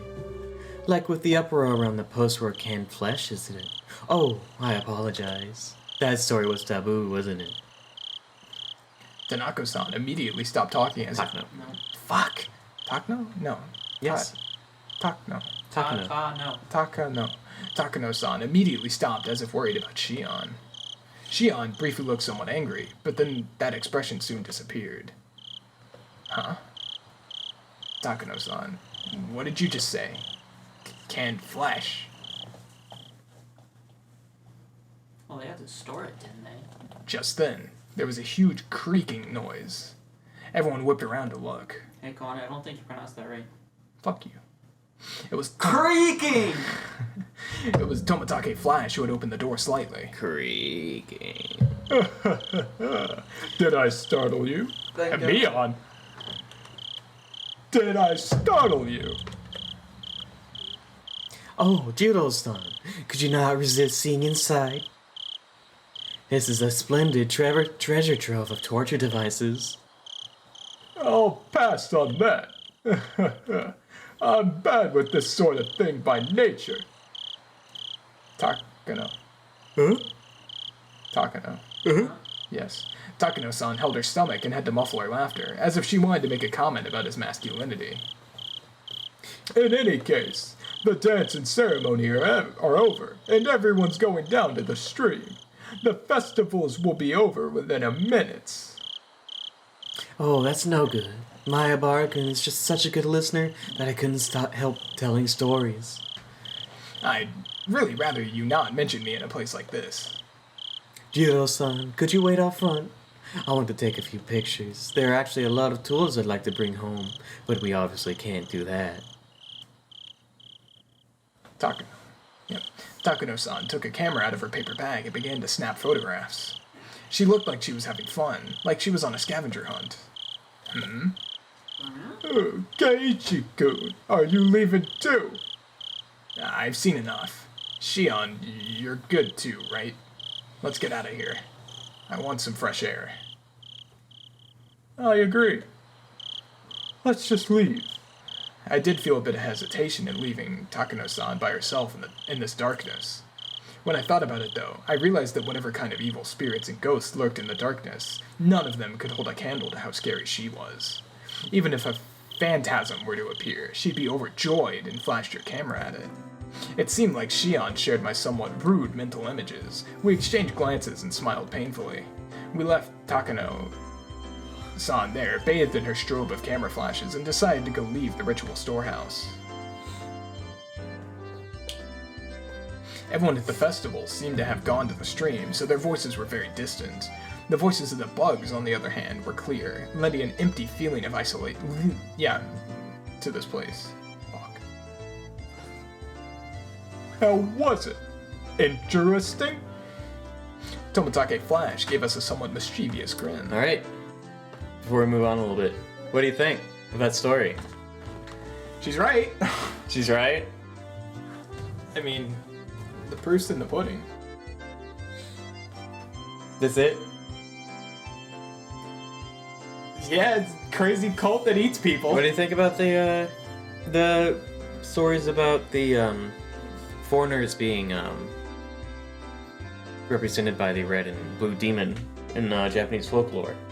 That seems like a stretch. You think it's a stretch? Yeah. Why? He thinks it's a stretch.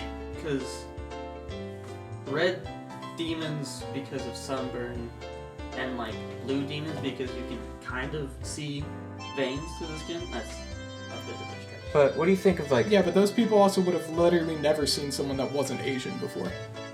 Sure. What do you think of those kinds of theories, though? Those etymological theories about yeah, I can't pronounce it right now. I'm gonna use this time. Theories about the origins of legends and religious stories and religions, basically. I mean, I could believe it. Well, I mean, just those kinds of theories. What do you think? How legends are basically fiction to describe real events. I'm an anthropologist. I know. I fucking love them. What about you? I mean, legends just don't come out of people's ass. They're usually based off of like actual things happening. That's why a lot of people are like firm believers in skinwalkers. Is because there are skinwalkers basically one-to-one through every single fucking culture. Mm-hmm. Well, I mean, there's also things like dragons. Which Yeah, which is obviously through like every don't single exist. culture. Well, no. They're Some. all called dragons because everyone that speaks English knows about them because they came from Europeans meeting people who described creatures, and the only thing Europeans had to, the only word Europeans had to describe that is a dragon. But That's like, true. Japanese, Chinese, other cultures' dragons are not the same creatures as European dragons. No. They're just called the same thing because that's the only word they have to describe them. But there is a flying lizards, kind of, in most cultures. There's some Kind sort of, of but like flying the reptilian. Mexican ones was a mix of, it was more of a chimera, Yeah, and Quetzalcoatl. the Asian one is a long snake with legs that just kind of floats. But they're all like mythical flying Like a creatures, lion head? basically. Mhm. But they're all like mythical flying creatures that everyone calls If you dragons. want to stretch it that far, they're called dragons because we speak English. Sure. But yeah, no, that's incredibly fair. Calling like foreigners demons. That's That I could definitely see, especially as isolationist as an island nation is and has been. I mean, especially if they were shipwrecked sailors, they're gonna be sunburned to hell and back. I just They're don't gonna be know sunburned, that pissed, and that loud. story in particular is recent enough to be Westerners who they describe as demons. Because that didn't happen until like the 1400s. Do you Which know is- how I don't, but like it. it's a classic story, but they don't have to be like. Anyway. But yes, I wanted to ask that question during it, but I forget the reason why. yeah, I'm a believer of the fact that the demons were Westerners. Believer. What do you think this says about Oyashiro-san? Like, they talked about it a bit. Leads me to believe I'm just wondering who Oyashiro-sama was. He had to have been like a village chieftain or some shit. What do you Well, What do you think that? Or, like, an If he elder or some descended shit. from somewhere to tell them, hey, get along with these people, and he wasn't living with them. He could have been like a mountain hermit. And if with Maybe these, like a priest. with these kind of origin legends, what do you think Oyashiro-sama's curse could be referring to? Why would people be cursed? Obviously, the Onekakushi. Well, that's part of the curse. It's not the curse, but like that's a bit of it.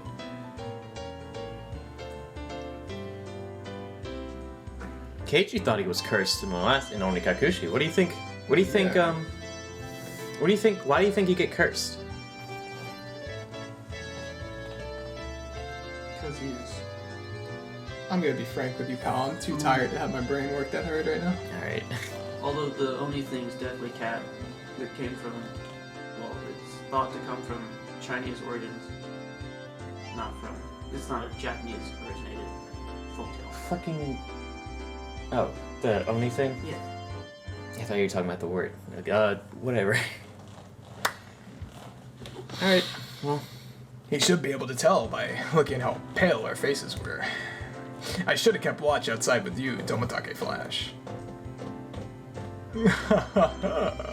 Tomitake Flash laughed so delightfully that it wiped away our dark feelings. How did you fare, Shion-chan? Were you scared? I was prepared for it, so I wasn't too afraid, but seeing the real thing was powerful. Shion spoke like she wasn't scared at all. She really had been quite afraid, but seeing as how I was in a way worse a state than her, I didn't have much room to talk. As Tomitake Flash grinned candidly, my mind exhausted and locked up by nervousness began to calm itself. Was Tanako. Was Takano. Takano. Was Takano-san an adult about this little expedition? What? I didn't mean to. Oh. You know how she likes to, or how she seems like a child sometimes. I was worried she'd be way too excited. Both Shion and I laughed, and left that as our answer. Hopefully she was only looking at things. I'm worried she'll sneak something out of there, or mess with a ritual implement too much and break it or something. Right, that's quite a possibility. She is alone in there right now. She might pilfer something small and easily concealed, hiding it in her pocket. Yeah, I can see that. Shion said what I was thinking. You're sure she didn't break anything? I could clearly hear some noises like someone jumping up and down. I was getting pretty nervous. I'm sorry. I ran out of film. Jiro-san, if you have any more, could I have some? Takano. Takano-san suddenly appeared while we were talking about her, taking everyone by surprise. Tomitake Flash smoothly grinned and responded as if nothing had happened. He's pretty mature. I'm all out of spare film. Sorry about that. Jeez, you won't win any Pulitzer Prizes by not stocking enough film for any occasion, you know. I suppose that's it then. Tomitake Flash scratched his head apologetically. Without film, we're done here. Tanako. Takano. Repeat it I'm in not your head. going to be able to get it. Takano. You're not helping in the slightest. I'm not going to be able to get it. I'm telling you, I literally look at the word and I can't read the fucking Don't read word. it. Just keep Don't repeating read it in your head. Remember, it's Takano. Takano seemed to have given up because of that too. We checked carefully to make sure we hadn't left anything inside, then closed the door and turned to the heavy padlock we'd left beside it. Takano-san, you didn't sneak anything out, right? How rude. I'm trying not to be that childish. Kerclack. Tomitake Flash set the padlock back to the way it was before. From a cursory glance, it didn't look like thieves had snuck in at all. Okay, let's get over to the stream ourselves. If we don't at least set some cotton afloat, there won't be any point in coming to the festival. No, I don't. Tomitake Flash spoke brightly, urging us all on. Setting cotton afloat down the stream. I shake my head a few times, driving away my dismissal dismal thoughts as to the double meaning. Takano-san, looking a little let down, kept turning back to the glance at the ritual storehouse. Let's just leave it at that, alright? You saw enough to sate your curiosity, didn't you? Oh, not at all. Everything I found only renewed my interest. All those stories and legends suddenly hold water. After today, I'm gonna have to change the way I look at things. Wow, she's truly indomitable. Her curiosity really is something else, still interested in all this, through and through. You guys going to the end of the chapter or something? It's almost here. We descended the stone stairs, and all the people crowding the stream came into view. Near the bottom of the stairs, we could clearly see people receiving cotton that had been cut out for them, then wishing upon the cotton, setting it afloat down the stream. The festival was already over. Damn! I missed my chance to photograph the best part of the Watanagashi. Oh, but it's not too late. I'm gonna go and set some afloat. Perhaps you could take pictures of me. Tanako. Nope. Tanako. Nope. No. No.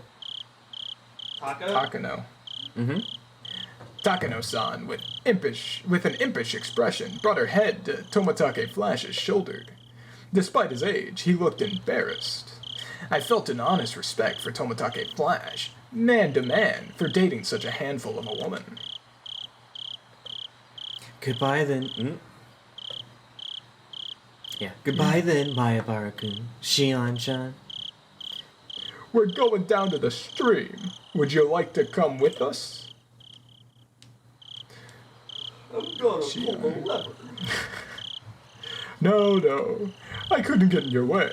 Please, take your time. Shion waved her hand to them with an expression just as impish as Tanako. Nope. Tanako. Nope. Nope. Takano. Yes. Yep. Takano-san's. Okay, then. Tomitake's Flash, on his part, seemed to want us to come, but whatever. Shion gave a big stretch and sat down on the stone steps. I'm pretty worn out. Same here. I'm exhausted too. Kei-chan, this is your first Watanagashi, isn't it? You go on, don't mind me. I'm tired, so I'd like to stay away from the crowd. Yeah, if we were to go now, we'd barely slip into the end of the cotton drifting ceremony. My sister and your other friends might be looking for you too. Go on. Oh yeah, right. They'd been by themselves ever since we got separated. I'd feel bad if they were looking for me. Then, Shion suddenly got a playful look on her face, then put her index finger to her lips, as if telling me to keep this a secret. My sister is the type that gets really jealous. If she knew I was hogging you this whole time, she'd never let me hear the end of it. So keep tonight a secret, okay? Keep tonight a secret. Don't say things that are so embarrassing. Not only because of that, either. Considering what we are doing tonight, we really need to keep it a secret. Or Yashiro-sama's curse might happen tonight, and we four would be prime candidates. The loosening threads of tension. No, wrong voice. What? Keiichi. Gamer. Oh, They forgot it's a manga gamer moment. gotcha. They forgot their... The loosening threads of tension became taut again. Shion, however, burst out laughing. All right, I'm going to get out of here before I run into my sister. I really am tired, so I don't have the endurance to put up with her anyway. I can't tell if you get along with her or not. We get along. Though as she said that, her vague expression explained that there are a lot of oddities in a relationship between twins. It's Keiichi. Because Shion's not an only child. My brain missed the "and." I'm an only child, so I don't really get it. Make sure you get along with her, okay? Right. Thank you kindly for your meddling. Okay, I'm going to go. You should hurry up if you want to make it, Kei-chan. Watanagashi really is about to end. Shion stood up and brushed the dust off her backside. After watching her do so, I returned my eyes to the final ceremony of the Watanagashi festival below me. Seriously, though, what was that sound, anyway? It was kind of unpleasant and creepy. Huh? What sound? The sound. You know, the banging noise. It was really loud, wasn't it? I was giving her a blank expression, so Shion stared hard at me. I stared hard at her too. Sorry, Shion. Could you give me the short version? What was making noise? Wait, Kei-chan. It didn't bother you? When all is said and done, it was like we were speaking two different languages. Shion, explain it to me without jokes from the beginning, will you? What's this about a noise?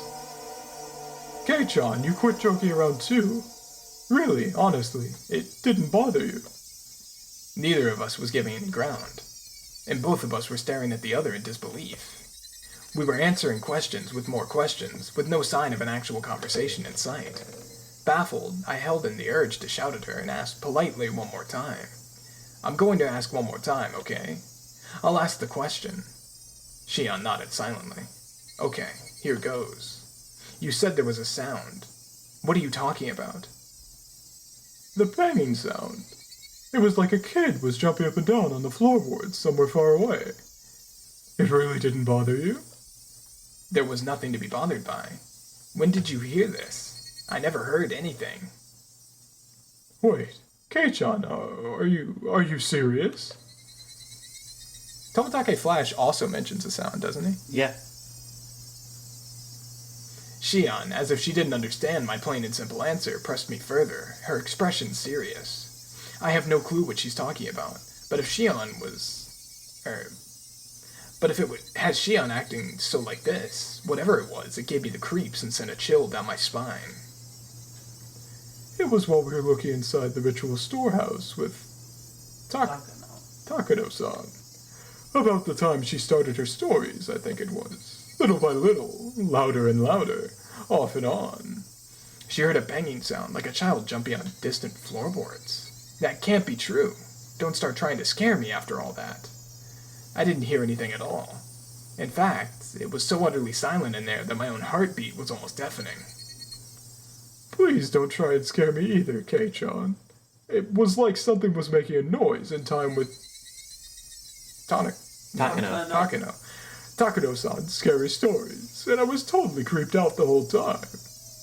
The chill rose from my spine to the back of my head. My blood turned cold as it crawled up my body. When it reached my head, my mind froze over. You and Takano weren't paying any attention to it at all. No, it's no? Shion. You and Takano-san weren't paying any attention to it at all, so I pretended not to hear it either, but you heard it, right? It happened a bunch of times, and it was really loud. Shion's eyes were begging me to tell her that I heard it. I had no doubt, however, that my own eyes suggested something entirely different. A you've-got-to-be-kidding-me look. In that storehouse, we were surrounded by brutal ritual tools that looked like they were from another planet, listening to terrifying old stories. The whole time, Shion had been hearing a sound that we couldn't hear by herself. Should that make Shion, who heard it, tremble? Or should it make me, who didn't hear it, tremble? I didn't know the answer to that at the time. For now, Shion seemed to have made the decision before I did. What are you laughing about? I really got you, Kei-chan. I was fibbing the whole time. What? Shion laughed, saying how easily scared I was, and clapped me on the back. Her smile seemed somehow artificial and actually made me feel worse. Then after leaving me with 2 or 3 generic diplomat goodbye phrases, she left, almost like she was running away. All I could do was look after her, my mouth agape. Well, At the end of the day, I didn't have a clue what was going on. Shion laughed it off as she had been lying, but she couldn't possibly have been lying. Of course not. And now that I think back, Tomitake Flash said the same thing, didn't he? Oh my fucking god, it never ends. it's close. Okay. Because I want to, like, end it and then make my point. I could clearly hear some noises, like someone jumping up and down. No, I'm gonna have you make your point before that. Okay. I was getting pretty nervous. Tomitake Flash, the most neutral party present at the time, had said he heard something. Then that noise, it was real? The point I was gonna make was, if I had to take a gander, the two people that hear the noise are the people that die on the night of the Watanagashi. Okay. Isn't Shion a resident? Yes. They can't eat the resident. Why do you think? But why? If the curse isn't real, I know. Well, it's short. But for The forgetting, stories why that are they killed were hearing? never resident. Why are they hearing banging noise when Takano and Keiichi can't? It sounds like a child jumping up and down. This is what she described it as. well, if he got demoned away, he'd be dead. What's his name? Tomitake? No. The kid with the bat. Satoshi? Satoshi? Yeah.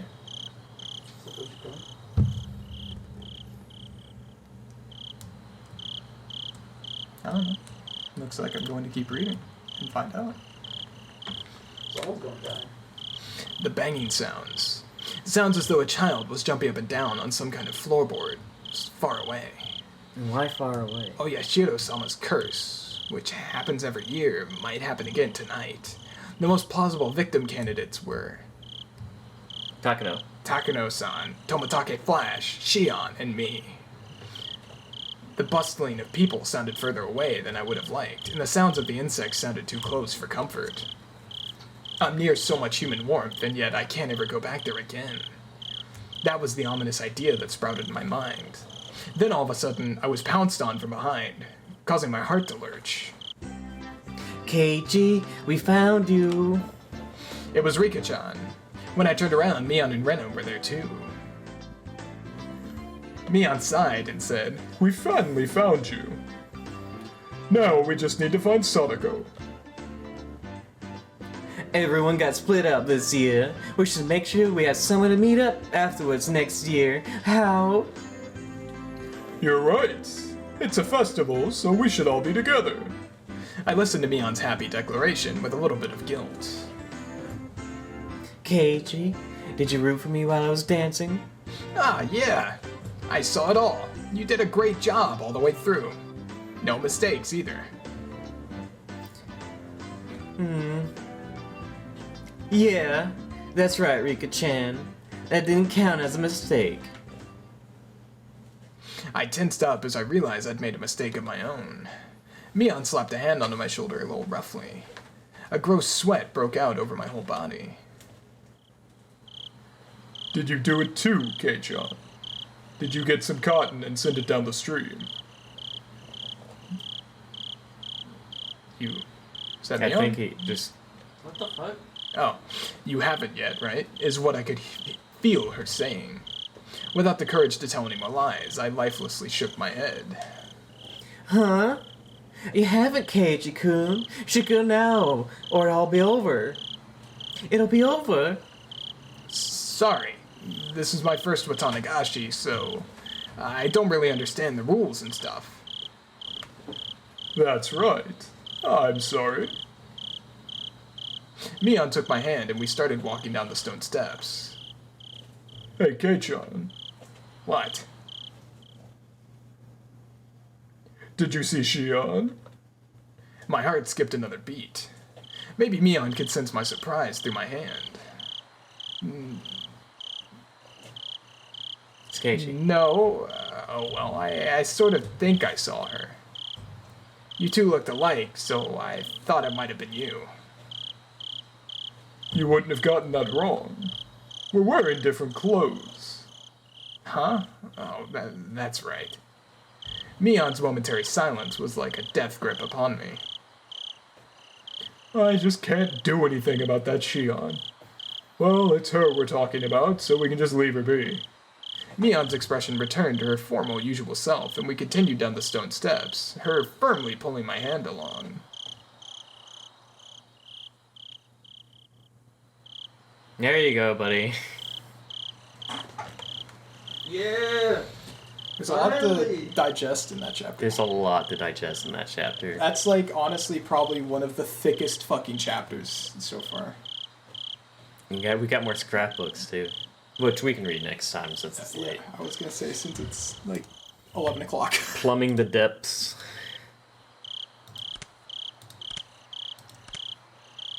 End of chapter 7. We read chapter 6 and chapter 7. No, we just read chapter 7? Yeah, we read 6 and 7. We Oh, I started- saved it in the middle. I forgot. Yeah. Because you saved at 6. Because we saved and then got up and did tea. So we did 6 and 7. All right. Well, what do you think? Said it was thick. This is honestly probably like the most lore-filled chapter so far. Like, Yeah. There was Lots a of- lot of exposition. that goes above like the chapter where like Keiichi dies and everything hits the fan. Like he gets everything from Oishi and all that shit. Like, I think this was like more than all the shit that he talked about with Oishi. And I think this was more important than what he talked about with Oishi. Because Oishi more pertained towards like the individuals, but he actually got like the exposition lore dump. Yeah, it's just a lot to digest about that chapter. There's just a lot going on. You think it's 100% truth? Takano seemed very happy about No, Takano talking was about it. fucking thrilled. Takano does not strike me as a liar. Especially when it comes to medieval torture devices and killing people, Takano does not strike me as a fucking liar. I wonder why she's so fucking interested. Because she's a psychopath. Look at her. Yes, but why? Dude, Tomitake Flash is into that psych grip ward pussy, dude. That's his steal. Yeah. Yeah, I'm interested to see who gets Onekakushi'd. And who dies. You think it's gonna be different? Oh, you copied. I think it might be different. Yeah. I don't know. We talked like a shit ton to like Takano and Tomitake Flash, so I'd be curious if it wasn't different. I'd be curious like if it, yeah, it wasn't different. I'm expecting it to be different. I don't know. It might not be. Who fucking knows? Yep. But Yeah, we got a very different Watanagashi this time. yeah, where he hangs out with Shion, which just it furtherly confirms that this is not the same at all. Yeah. And that this is like a different reality or a different timeline or like a Groundhog Day loop or like something. Something is incredibly different about this. I'm just trying to figure out what's different. Like, not the content, but like why it's different. Right.